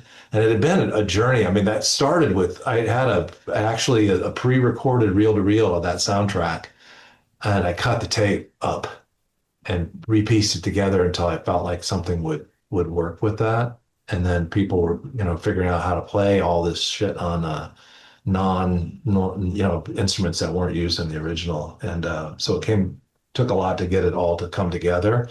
But parts of it, like there's a couple roaring parts in there that just feel transcendent to me to play live. It's not easy to play either. Like you hear that kind of thing, and you can't really deny, like, oh yeah, sure, Thank You Flowers makes a bunch of crazy music that sounds like they're playing everything wrong, and it's like, and it's kind of wild. But then you put that, it's like, oh no, they if they wanted to, they could be this prog band, but that's just not the way. That's not the way they roll. Yeah, we can play fast stuff too. Yeah. We did a cover of oh God, Hugh sang this. It was so fucking great. Once, I think, at on Divisadero, the Kennel Club. Ozzy Osbourne. Oh, Crazy Train. Yeah. Oh, Crazy Train. I know how to play the guitar part for Crazy Train, even with the double fingers. Yeah. And all that. It's like my friends that were at that show are like, what? you can do that? I'm like, oh, I faked it, but like that. Well, that was kind of an unintentional cover, because you just started playing that, right? But we did that pretty early on, because I remember we played it at that backyard barbecue thing and down in Half Moon Bay. We did Crazy. We did? So we were, yes. Oh my God. Yes, we did. I remember doing that at Stephen Kelly's place in '88. But I also remember that just started out because you just whipped out that opening lick, and then we were off and running. Like, how does the rest of that go? And then figured it out, like, pretty much, I think, that same day. And then I had to learn the vocals and learn the lyrics. I didn't really know the song, but we put that together. Like, it just started out because you were dicking around with that part, and that's like, okay. And then we ended up saying, okay, well, we figured it out. Let's do it. And it was just kind of like that. It was what I recall. So, Strangest from the Universe, you tour that one. How? So I imagine at least a chunk of songs from I Hope It Lands were written around that time period or earlier. How did those songs come together? A lot of those, as I recall, was kind of like after we came back from that Strangers tour and we weren't going back to jobs. So we had like kind of additional extra time to mess around with composition. And I think a lot of those songs came out of that period, which was interesting. To me, it was interesting because for many years, I'd always dreamed of like, what if I didn't have to work a stupid day job and I could just work on music all day, every day. And the reality of that was a little bit different than I imagined it to be, because you'd think, okay, I'm going to be just inspired all the time because I have all this time that I can really devote to music. And the reality was, weren't necessarily any more inspired than you would have been when you were working your job. But you did have a little bit more time to refine the ideas. And so I think maybe there was more of that, like just refinement around song ideas that took it in a little bit different direction because of that setting. I don't know. So one thing about, because I Hope It Lands has another one with a special place in my heart, and there's a lot of things that I kind of want to pick at about this one, but the one that caught me way off guard was watching an old live video recently and realizing that that's you, Mark, on vocals on A Lamb's Lullaby and not Anne. No, what? I think there's a few songs that psych people out like that because I did do a lot of falsetto. Why? What brought you to do that? I don't remember why I approached the vocal that way, because I think for a while I was doing it at a lower register and then at some point just pushed it up into falsetto. Interesting thing about that song is I got a email, or somehow got contacted a couple of years ago from someone who had done a choral arrangement of that song for her church choir. Whoa. And they performed it at some church event, and it was actually a very beautiful recording of it, all in a cappella vocal. Yeah, you played that up, I think, up in Portland or something for last. Yeah. That was amazing. I mean, that's almost, when you think about it, made for a choir with those long, the end of that first section with the long drawn out harmonies. I mean, that's wonderful. Yeah. Well, there was even voices doing the ooh. Oh, wow. That's great. Right. That's right. Amazing. So this album also has my favorite of all, like the little snippets, the little rehearsal tracks, all the little, because you're talking about earlier about, the time and place and in the how these particular recordings sound is what you liked, what you liked about them. Some of them are just so like they put you, this is like, I always felt this one to be just like the darkest of all your albums. It just felt the coldest, and I was always drawn to it, I guess, for some of that reason. Stuff like Booth Delirium, where it's like, oh wow, that's like pure evil. I mean, that's great. Yeah, I appreciate that you picked that. That's one of my favorites too. And those were not done in the practice space. We did those in the studio. Mm-hmm. Yeah, those last couple, a few of those snippets, were done in the studio on that record. A bunch of them were. Hills was done there. Yeah, Booth Delirium. Were those the only? I'm trying to remember. I don't have I don't have the track listing in front of me, but Corned, Drift Towards Mars. A Drift Toward Mars. That was a studio thing, I think. Well, it's were there any? The poem, Lullaby, Empty Cup, I Hope It Lands, Lizard's Dream, Corned, A Drift Toward Mars, Alton Miller, Hudson Bottom Dance, Jagged Ambush Bug, Brains, Rampaging Fuckers, on the Crazy Shitting Planet of the Vomit Atmosphere, Cuckoo at the World. We did, didn't we do that whole recording at not Coast? It was called Coast. We did it with Gibbs. Live. Yeah, it was at the live.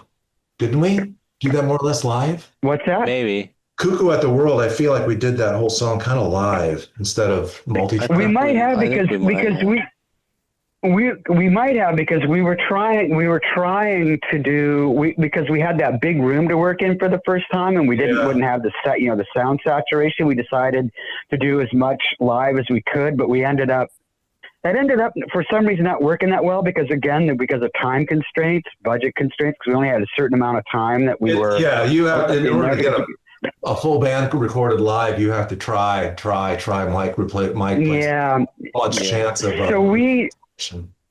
or phase. So I don't remember specifics, but I remember us trying some things to do them all, at least the instrumental parts all live, and then just only overdubs as vocals. And I don't remember specifics about what we did that way, but I remember kind of thing, which like, oh man, we don't have the time to do it. So we felt that, we tried it, and we also weren't getting the sound that I remember that we weren't getting the sound. Like we would need to dick around with the sound so much more to get it to record it that way, that we just fell back into our normal way of doing things just so we could get it done in the time that we had allotted. Cause we only had, that was one where it was kind of like, we just had the studio because we only got the time because there was nobody else booking it. And we had a hard and fast deadline. It wasn't like, previous records where, if we wanted to, we could have gone back in, we did them over a long period of time. This one, we had to be in there, get it done and get out. Oh, I had to remind myself of what that sounded like. Now I remember it has the piano. Booth Delirium has the banjo and piano and That's a good example, though, Michael. I think that was a song that we were trying to work that banjo part was something we were trying to work a song out of somewhat at the time. I remember trying to come up with parts, but just didn't become an actual song. That's the thing, though, with that, it's like that. It's best like that. Like I like it like that. Sometimes you kind of. I can't think of any other citations on the spot, but it's like when you have a really great riff and then like, okay, how are we going to do with this? And then they just kind of pad it with something that's like, all right, that's fine. And it's just, no, you ruin the magic of that thing. It didn't have to just, sometimes what a song is meant to be is this little thing, or maybe it's not supposed to have lyrics or vocals for like the first half. Maybe they're only meant to go in this little tiny section. It's like when they put these rules onto it, you're kind of watering down what this thing, that's given to us when we come up with a song. It's like, it's so funny when you think about when I was super, not that I've gotten much better, but super immature about songwriting way back when I first started playing guitar and trying to write songs, it would always be like, well, you do 4 of these and then 8 of those. And you're going to go back and do 4 more of those because that's what you do. And so now when I hear some early songs, like, it might be something from Horny Genius or something like that, or something early from Thinking Fellers, I'm like, oh God, I'm going to do that part again. And I just did it because that's how many times you do a part. You do it to keep track of easily countable numbers. But yeah, no, I agree. There are many things like that should not be worked into a break and a bridge and all that kind of stuff. Oh, I gotta say, one of the things I like about something like Booth Delirium also is that it doesn't. I mean, Mark, was playing a cycle. His banjo part is a repeated cycle, but otherwise, it's like there's this kind of a straight line through. At least on the guitar part that I'm playing, it doesn't repeat itself. It just does what it does, goes through, and then it's over. It's not like Brian was saying, like, does this 4 times and that 8, then 4, and then whatever. It's more of a linear one-time construction on some of those parts. They just come and go, and that's it. They don't repeat. Yeah, I have certain philosophies. I've been making music for my whole life, so I come up with these little bullshit philosophies that I just kind of feel are right. And one is like, I feel a riff comes built with its own built-in lifespan kind of thing. So there's people have, the rule of 4, like Brian was saying. I think of an album that I quite love, which is like Rust in Peace by Megadeth, thrash metal. But every riff on that whole album, it 4 times. And it's like that riff should not have been played 4 times. You just did it because you could feel it. I don't know if I can't be the only one who like, if you shouldn't have done that 4 times. It's like by the last time, it's like, I got it, move on. And then there's other riffs that I call infinity riffs where you don't want them to end because they loop perfectly. And those ones, like, that's the song. You don't need to add a bridge or chorus. That's what it is. And we don't decide that. I think they come with that, and then we decide if we're going to listen to it or not. I'm a little woo-woo, I guess, in that sense. No, that makes sense. I get what you're saying because that's something that definitely, like, you know, on stuff that I've been working on solo stuff. That same thing. It's like, how many times does this thing need to happen? You know, and a lot of it gets fine-tuned once I get a vocal idea, then that determines the length of it. But yeah, so you don't fall into, okay, it's four, you know, something repeats. I mean, I do the 4 thing some because it feels kind of natural, but it's kind of an intuitive thing where it's like, I don't want it to be so predictable all the time. So you know exactly what's, you know, you get bored with it the umpteenth time you've heard it. And the last thing I want to touch on with this album before we move on, and thank you guys for being so generous with the time. I mean, really appreciate this. This is monumental for me. I've been like one of my favorite bands. I mean, top 5 favorite bands of all time. So, Triple X, this I think is one of the greatest songs ever written. If you can share with me as much as you can about how it was written, because it's just perfect. I mean, good God Almighty. That's the song I think that Brian was talking about, where live his mandolin pickup would pick up what it was playing on the banjo and do this weird vibrato thing. It was just unbelievable. I think that Brian had gotten a second mandolin at some point that he tuned differently, and we wanted to do something that had that and the banjo. And I think that song came out of a bunch of different jams around that. Does that sound right? Yes. Yeah, it does. Yes. And then Ed came up with that lyric. That was one that we, from what I remember, that we worked on quite a bit to get it in its final form. Yeah. Oh yeah, I'm hearing it. I'm remembering how that rolls. Yeah, that was one of my favorite songs to play live. It's just like that mandolin was so close to being bad sounding because it was so loosely tuned that it was out of tune, you know, and it would kind of stretch the ear sometimes. But other times it was just, like I said, I would start to have tears while up doing that live because of that otherworldly feeling of I mean, I could feel that banjo just had such a great, like, sharp, heartbreaking, plucky sound to it. And then it hitting that poor hollow, you know, that was a much deeper body, even cheaper pawn shop mandolin. And that was barely holding together. And it would just like rock it. It was so great to me. But I don't think we ever caught that on the recording, but I'm glad that I never knew if anybody liked the recording. I never had feedback on something like that. Oh, I know it's perfect. A song I don't want to end. Those not plugs. They're like strums. These extended strums during like the darker melancholy breakdown part.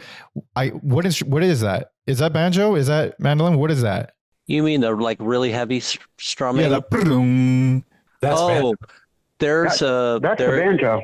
There's a place where the banjo is doing that, but then in the studio, Anne added a thing on the grand piano to match that, and the two of them together just ended up sounding amazing. That's fascinating. Yeah, stuff that you never. I mean, I listened to that for so many years. Could never figure out how. It's wonderful. It's the best part about listening to interesting music. These weird fucking crazy sounds make you feel something. You don't even know how they did it. Weren't we once walking in Manhattan and we heard somebody trying to do Star Trek or something like that in a basement? Some song that had the detuned mandolin or something on it, and we heard somebody working on it, and I was like, God damn, that's got to be so hard try to figure out. I mean, who would you ever guess that part of that is a mandolin, or that's a combination of mandolin and banjo, or like wow, because they're so the mandolin is so detuned too, and it doesn't have that sweet acoustic sound of a mandolin that's all tuned up in unison pairs. Yeah, the song with banjo and mandolin, it definitely doesn't sound like a bluegrass song. Not even close. But the way that, that's one of my favorites too, definitely from that record, where just the way Anne put the vocal over the instrumental too. It's like, it's not following the exact rhythmic pattern that the instruments are. It's like colliding over in this different way that is really cool. And then live, when we'd get to those really fast strummy parts near the end, that sometimes was really powerful too. Everyone was bashing away at that. Lovely stuff.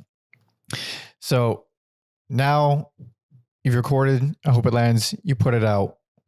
What's next? Because I know there's a big gap. I know did you guys stop touring, or did mostly stop touring after this record? What happened? Well, 95. Yeah. It's 95. When did we tour with Live? Was that 3 or 5? 90. That was 90. That was 2005.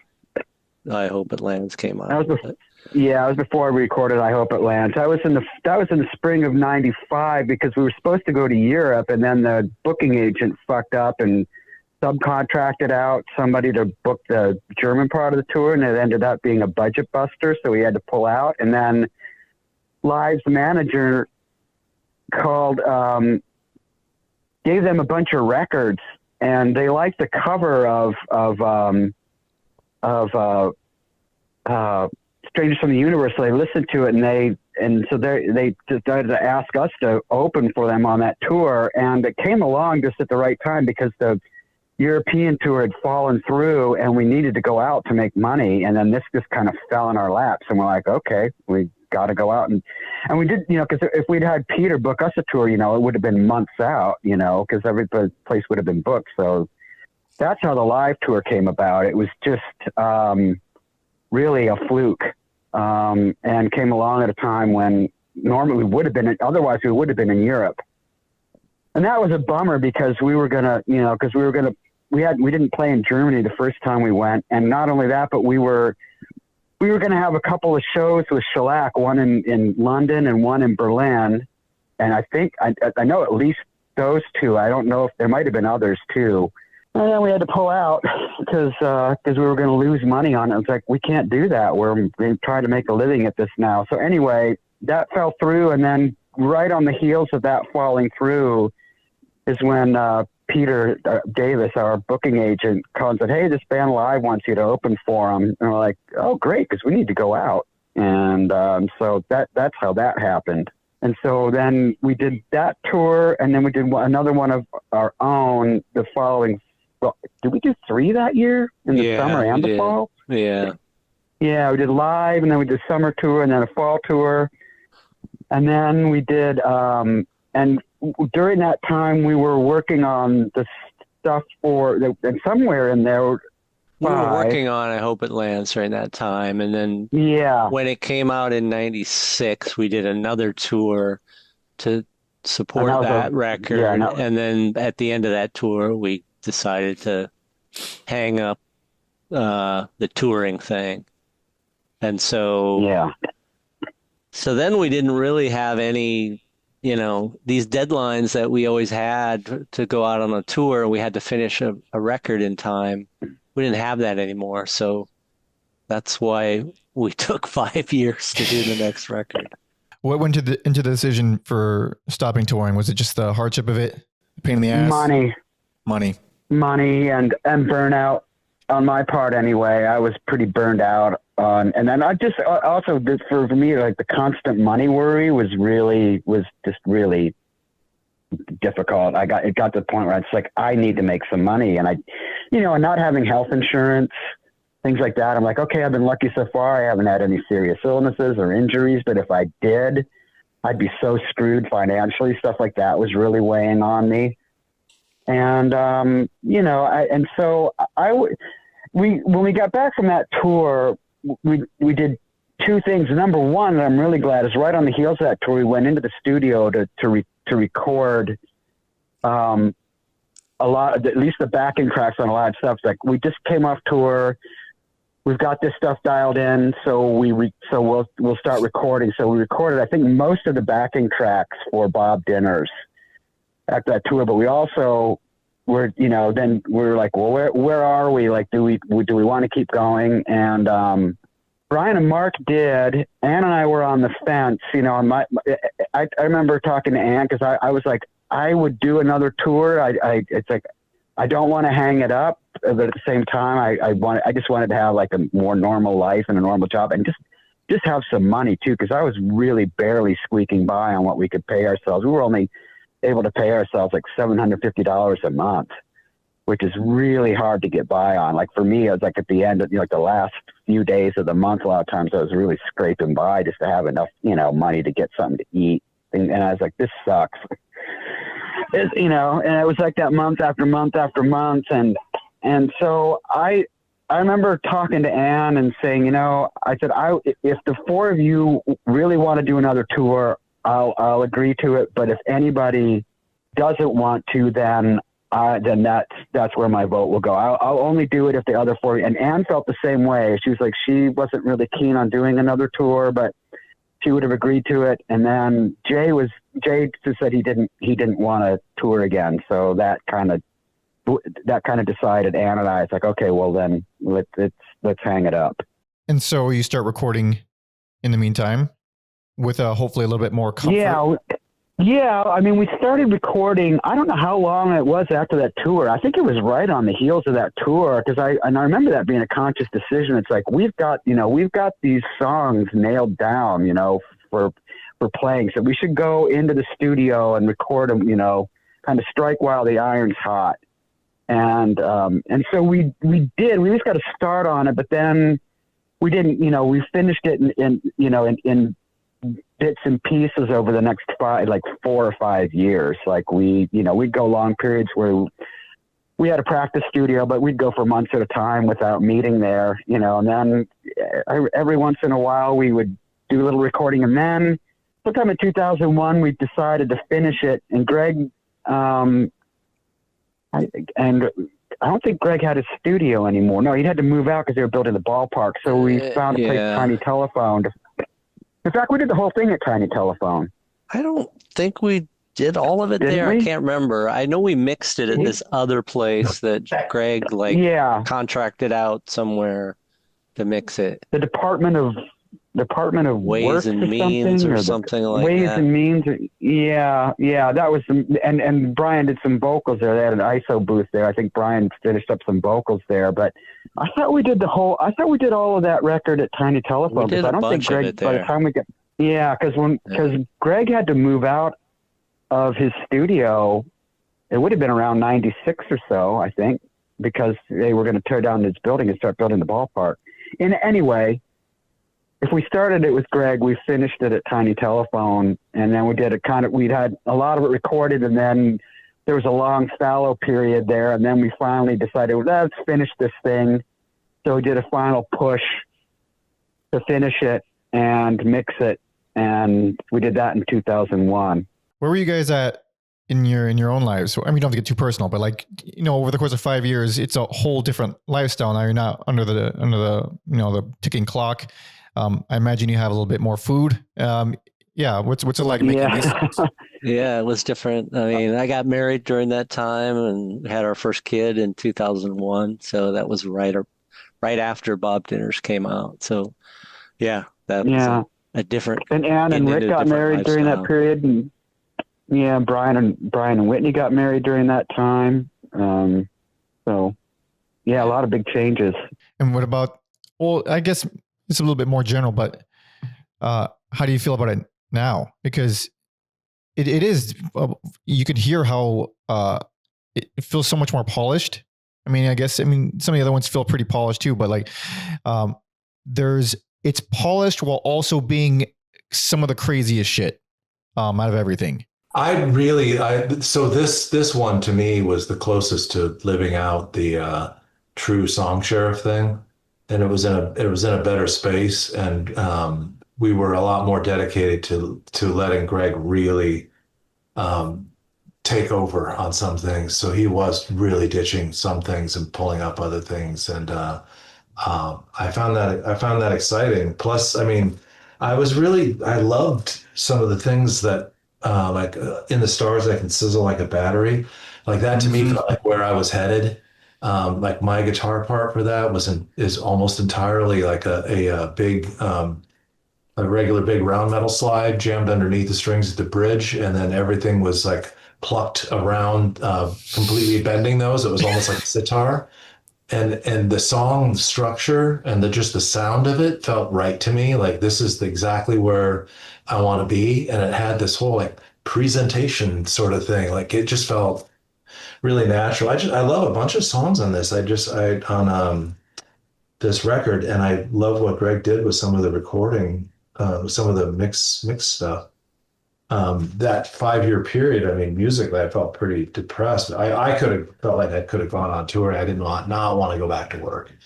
And the last tour that we were on, so there was a little period before now you guys got to correct me if I'm wrong. I forget when we did the fly. There's like a year where we did flying shows. In the late 90s, we did some of those. We went to Memphis and New York, I think, and some of that was weekend trips. Pretty like privileged, magical sort of feeling stuff to me. But what was I going to say? Oh yeah, one of those shows in New York. We played a show in New York. We tried Sleazy. Anne wanted me to bring up Sleazy. Sleazy was a song that we were working on in the studio not in the studio, in practice space, it was perfect. It was unlistenable probably, but it was perfect. It was the biggest, heaviest, dumbest thing that ever been composed, and we were trying to make it work live. But I think we did it this night at the Cooler in New York City. And we tried it. The first night we did 2 nights in a row there. The first night we did that song, we were all on the same page because we had all these travel difficulties of getting to New York, and the runway was iced over. We had to get a bus off the plane. There was nobody there or something like that. We had to get a van into New York City, and right away here we are at the Cooler. We're all together on the same page sort of thing. Like that's really, I always thought that was really important for us. Like that's why I love the fact when we were rehearsing 3 days a week and all lived together, I felt like that was like engendering some magic there. And then when we switched to all living apart and practicing less often, that was going to take away some of that and make it more like songwriting, something like that. It was just going to not be as serendipitous occasions as likely. That first night at the Cooler, we did a jam where that came out of nothing. It wasn't planned or anything, just in between songs. We just started playing something. And it was one of those rare experiences where I heard and could kind of feel this whole cartoon. And it went along with the cartoon that Mark was playing. And I could find every note that I wanted to. And it just felt like where I always wanted to be musically, like this, it's just like conduit. Like that finally that experience, finally that thing. And then we got depressed because we stopped doing that. And I went back to my, soul crushing job and all that. Oh, man. The whole process of, most of the process of recording Bob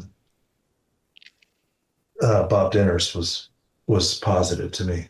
Yeah. So I know how much we've talked about it several times now about the importance of like the rehearsal studios and why that sounded good.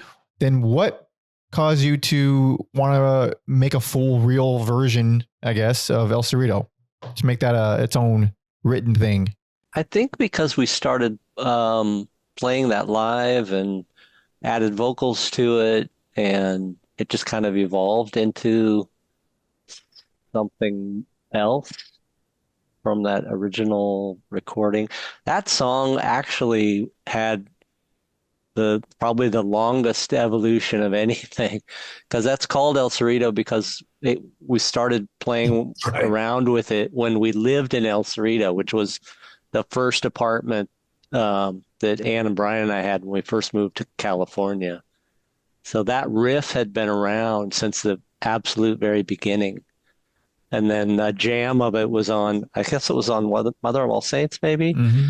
And then we just kept adding things to it and performing it with more stuff added to it. So it just seemed like it had mutated enough that it deserved to have another version of it recorded, I think. Yeah, I think we started playing it live some. You're right, it was on the side D of Mother of All Saints, but I think every once in a while we'd play it and it just felt, that's one that felt like that loop felt really good. Mm-hmm. We could get into that groove, and sometimes like just taking time to do something like that live instead of just pounding away and having everything be high energy would felt great. Like I felt like you were kind of returning back to being part of the audience and all mellowing out together. Yeah, that's nice, because I guess when you don't know the context of it, it just seems like, well, they clearly write a lot of music through rehearsals. How come, why that one? And it sounds like it's because it goes way back. That one's a little bit more you guys than many, I guess, of the other ones that just made in their whatever form that they were. Yeah, there was one other one that we had multiple versions of too. It's I can't remember what they're called on which records, but it was Guillotine. It's also called Firing Squad. Firing Squad. Firing Squad, is that on? Yeah, Firing Squad, Guillotine, and there's another version of it too. Yeah, Electric Chair that we put out on Electric Chair. Compilation. Yeah, those are all versions of the same jam. It wasn't the same one where it started. I don't remember. I remember vaguely what I see. Firing Squad is definitely on Funeral Pudding. Funeral Pudding, yeah. So my last question is about this album. Okay, the name. This is a mouthful of all mouthfuls. How and why? That was by it was kind of by design, because it's kind of we were just kind of, it was one of those things where we were just kind of joking around. It's like, came up with, well, we had this idea for a TV show, this Tubby Turner Celebrity Avalanche. Well, it also goes like all the way back to that diner we were eating in long ago, where there was this part of the sign was blocked from. That was at the Black. Yeah, that was at the Black Cat in DC. The club had a restaurant attached to it, and we sat down in a booth, and they had their specials board up, where they chalked in with the special of the night was. And from where I was sitting, there was a vertical post that went up that cut off. One of them was Kebab Dinners, and they spelled kebab Kebob, but from where I was sitting, the post, all I could see was Bob Dinners, and I just loved that name. So there was Bob Dinners, and then Larry Noodles. That name came along sometime later. And then we got talking about the talk show, the Tubby Turner Celebrity Avalanche, and his sidekicks were Bob Dinners was kind of like the wasn't he like the Ed McMahon type sidekick, and Larry Noodles was kind of the Doc Severinsen. Yeah, kind of like a Doc Severinsen thing. And we'd come up with these scenarios for things that would happen on the show. And so when we were coming up with a title, it just one of those things where we were just talking and we, kind of riffing on things, and it ended up like being, Bob Dinners and Larry Noodles present songs from, it was supposed to be the Tubby Turner Celebrity Avalanche. They not Tubby Turner's Celebrity Avalanche. I guess that's kind of a picayune point, but that kind of bugged me that they fucked that up. But because the name of the show is the Tubby Turner Celebrity Avalanche. Totally different. So anyway, totally different. I don't know. That's like one of my biggest regrets. What'd you say?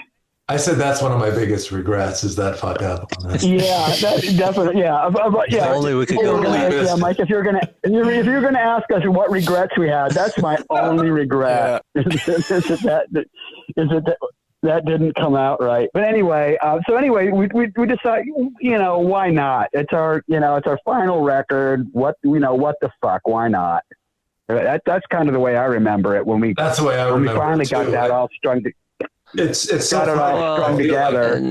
I feel like there was so much care that went into. I feel like there was love and care that went into this record, but it was kind of like a what the fuck, what's this for? Really, we're not touring anything. Maybe we can, because we love the songs. I mean, that's a good reason to record them, right? We just didn't know it was going to go anywhere.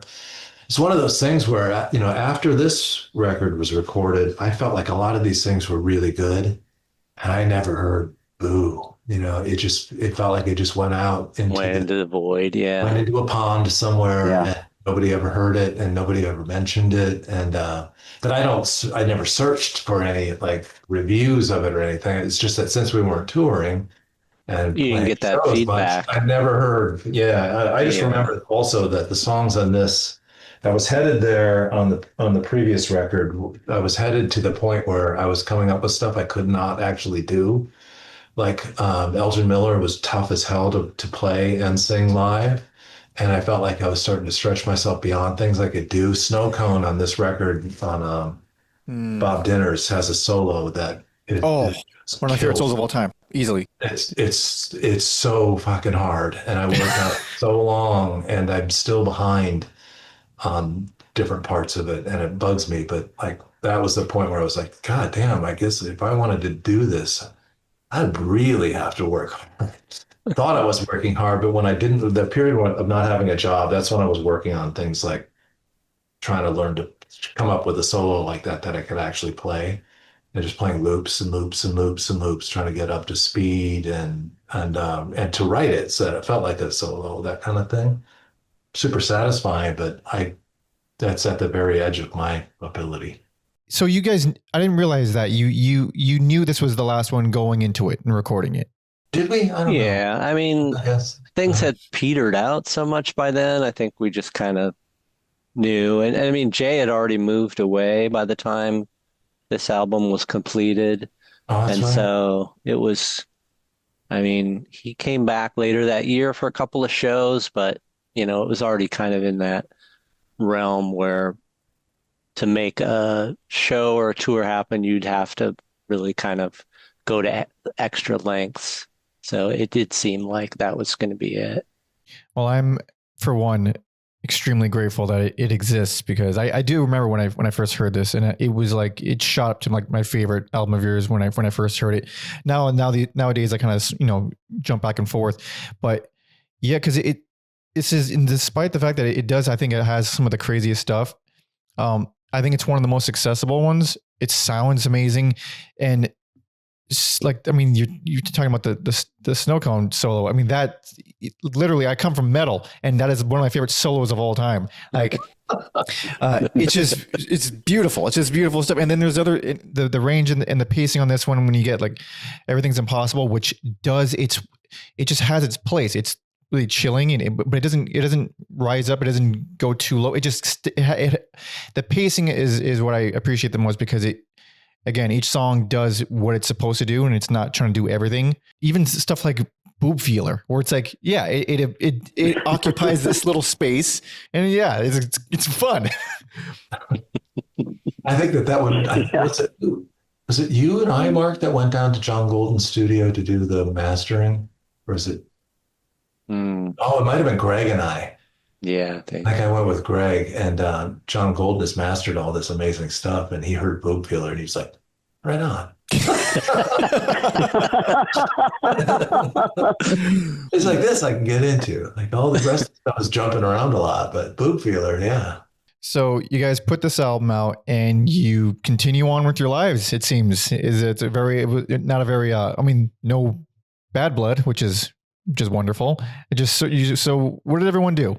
How did life proceed? My wife and I had a couple kids, and then we moved up to Portland, Oregon, and been here since, I don't know, 22 years now. Still working in software. Kids are grown now. And about the time that they got into like teenage years, started getting back into playing some music here in Portland. So I played in a few bands and actually just finished mixing an album that my band White Shark Shiver is putting out. Hopefully, I don't know when it'll come out. Maybe early next year. Exciting. So Yeah, Mark yeah. is super. Like, you also run a club. Yeah, own a small venue in Portland, nice. and What's it called? it's called Turn, Turn, Turn. And that's the only way that Thinking Fellers would have gotten together to play 2 shows last summer was because Mark owned that place and had a I was going to ask about how that even happened. So you own the place. Yeah. Yeah, there's no way. I mean, it was so fun. It was like a little vacation and fantasy sort of thing. Because, when we got together, it was without Anne, unfortunately, but the person that played bass for us, I can't, what's his name? Daryl. God, he was so happy to be there, and he did such an amazing job. And I just kept looking at him and laughing because I was so excited by how great the stuff he was doing was, to try to come up to give, some to try justice to Anne's parts, and he just did it so wonderfully. But we'd all done our homework, beforehand. So we get into the basement of Mark's house with all this borrowed equipment and just start playing. And it just, I don't know, there's nothing like it. Really, really wonderful. Yeah. Loud. Like I wish that basement was what the show sounded like, because we're all facing one another. And we would practice like the whole sets, like both sets 2 times a day or something like that for 3 days, and started messing with things and getting that feeling back again where you can kind of mess with things in midstream and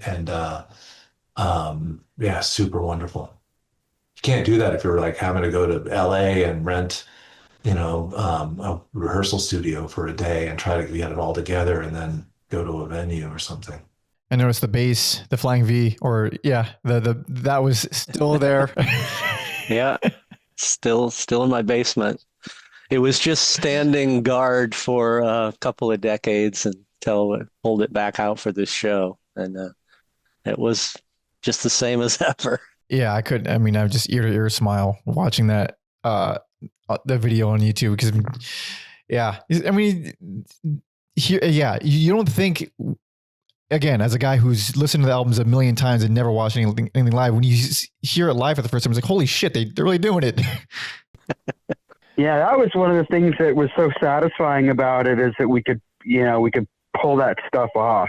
When we'd write it and come up with it and then go play live shows, and actually pulling that stuff off was really exciting. What about you, Hugh and Brian? Music since then? What have you guys been up to?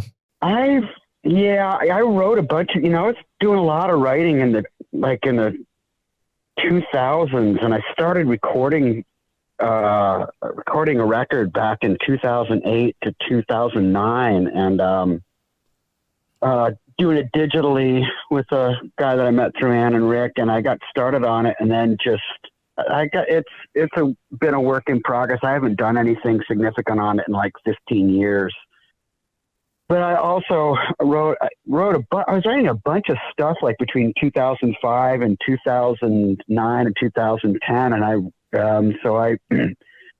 ended up recording this. I just had a little MP3 player that had a little built-in mic on it, and so I got to a point in 2010 where I sat down over a 2-week period and just recorded. You can't multi-track on anything, so I just sat down with it and documented all the song ideas that I had. And then in a couple of years after that, I was starting to record a record, and I probably got it about halfway done. I've got the basic tracks for everything, but I don't have the vocals on everything yet. Once I just ran into a a block with writing lyrics for everything. And then eventually it just kind of petered out. But in the meantime, I had sat down and took all those songs that I had documented, all the guitar ideas, and I put those together. It sequenced them into albums, and there's about 3.5 to 4 albums worth of stuff, but I just haven't gone back to figure out how to move ahead with that stuff, unfortunately. For me, I still play. I have all my instruments around. After when COVID hit, I really fell in love with playing bass. I was actually trying to learn how to play a bunch of bass lines from the Fall because I love some of their bass lines, and I was doing it on guitar until I finally borrowed a friend's bass. I still have it here, and I was learning soul and R&B and jazz and Radiohead, all kinds of stuff on bass. It became like my meditation sort of thing. And I still play guitar, I love to play unamplified electric guitar. The guitar I used in Thinking Fellers forever is a really old pawn shop guitar that I think was a Gibson Les Paul Jr. or something like it. Looks like it looks like an SG, but it's so thin. I broke the headstock off 3 or 4 times. I broke the whole neck off a few times. I broke almost every part of it eventually, and that's the same guitar I used last summer. And oh, in the hell! If you are sitting down and you rest your chin on it, and I have really thick strings on it that vibrates your head, and I could do that for an hour and feel much, much, much better. I had a son. My wife and I had a son during that time. He's 19 now. He's the one who's going to college in DC. He's a really good guitarist. When he's home, I can hear him play through his repertoire of like King Cruel songs and stuff like that. Oh yeah, I did an episode on King Cruel. Yeah. Oh really? Yeah. Good, interesting artist. Yeah. Interesting artist. Yeah. He and I went to a show of his in Oakland here, and it was nuts.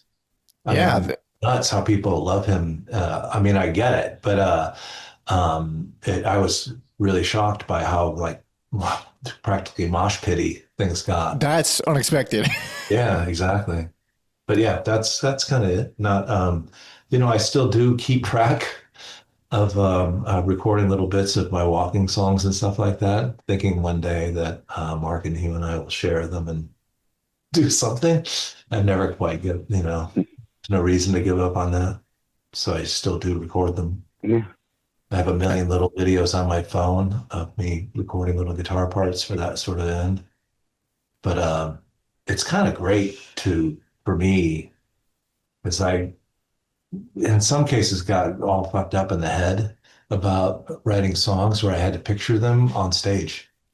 Because we got a really strong audience response towards the end of our playing a lot, and it's really easy to write something and want to get that response again, and to shut that fucking noise off in your head is a challenge to not want to write a song from a pure purpose. It's you practically have to catch yourself by surprise and not be doing it as a living, and not be doing it as, that's why I say the walking things. I do long walks every day pretty much, and it develops a rhythm in your head, and then you end up with lyrics that go along with them. And there's Thinking Fellers that have done songs that are based on those kinds of things. But that's I love just the idea of sitting around and listening to what I'm playing and the way it feels in my hands. And that's kind of the means to an end. That is the end in a lot of ways, and it's really super satisfying, especially with bass, man. I could play to something like I'll Take You There on a drum loop for 2 hours, and just listen to my timing and be after an hour, be like, whoa, I got it timed wrong.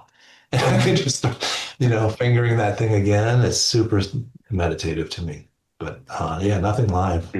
Hearing how you talk about that whole thing about controlling what you're making the music for, that's why you don't, that's why you guys never suck. I mean, that's why someone wouldn't suck, because man, it's so easy for that to happen. It's so easy for like, I know you eventually learn what a crowd likes. You learn what I mean, not to insult crowds, because I'm often among a crowd, but like shiny objects. You do one little shiny thing and then that gets it doesn't mean it's like, it's that really profound, or if it doesn't mean it means anything to you. Yes. Right.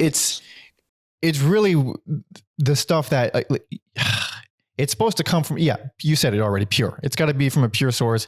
That's what I meant by like when we were playing songs like In the Stars I Sizzle Like a Battery, playing that live at the Great American, I could feel like it's not trying to do any of that. It's not like I don't know if people are going to like this, and because it's so like not songy in some ways. Eventually it came together like that, but I just remember doing it live and feeling like I'm in the right place because this feels kind of new to me, and actually audiences liked it. If I remember right, it felt like they were with us on that. When you're feeling it, they feel it. It just, something enters the room, something comes out of you and then into the room.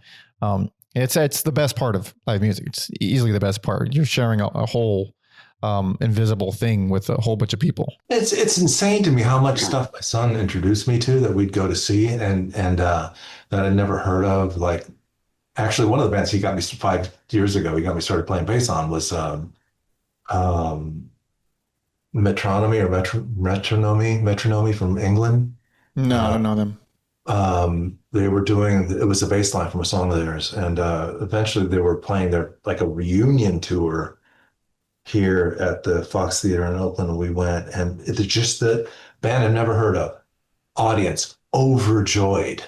The band, amazing, really, really, really chill and just like overpowering suddenly. And their Metronomy is like the song I learned the bass line from to start my bass playing love was a super light poppy sort of thing. And that's basically what they are. But it's just, and all I'm trying to say is that it just amazes me. It hasn't stopped.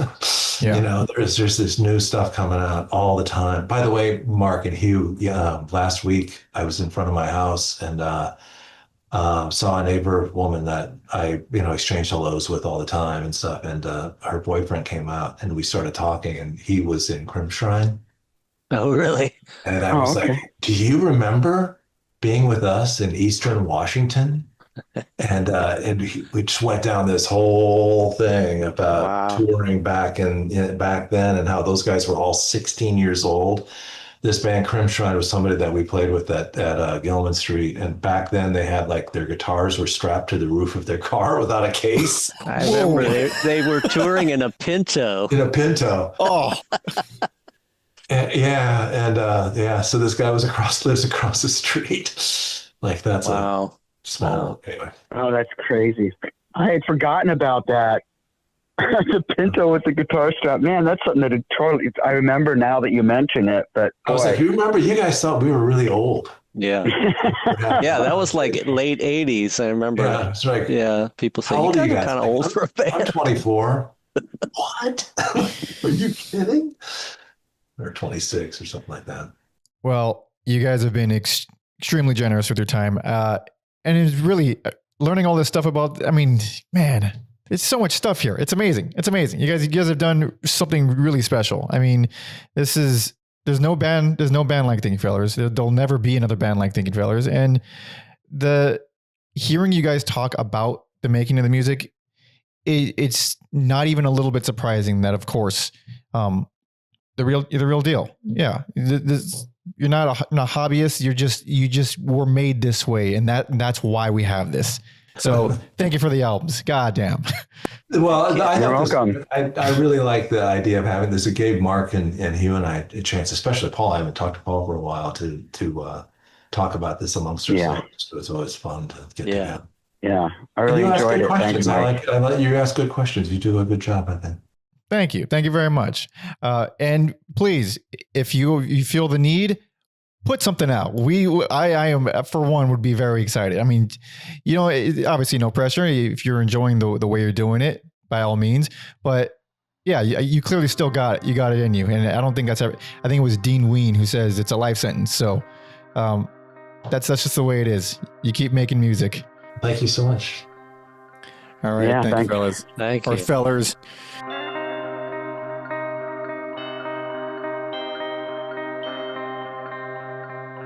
So there you have it. Huge thanks again to Mark, Hugh, Brian, and Paul for joining me and let me talk to them for 3 fucking hours. Could you? That's a long time. I was not expecting them to give me that much. Like I told them, like, yeah, it's gonna be a while. You sure you want to like let me know if you got any time constraints because every album takes a while, and they were just delights, absolute delights. So huge thank you to all.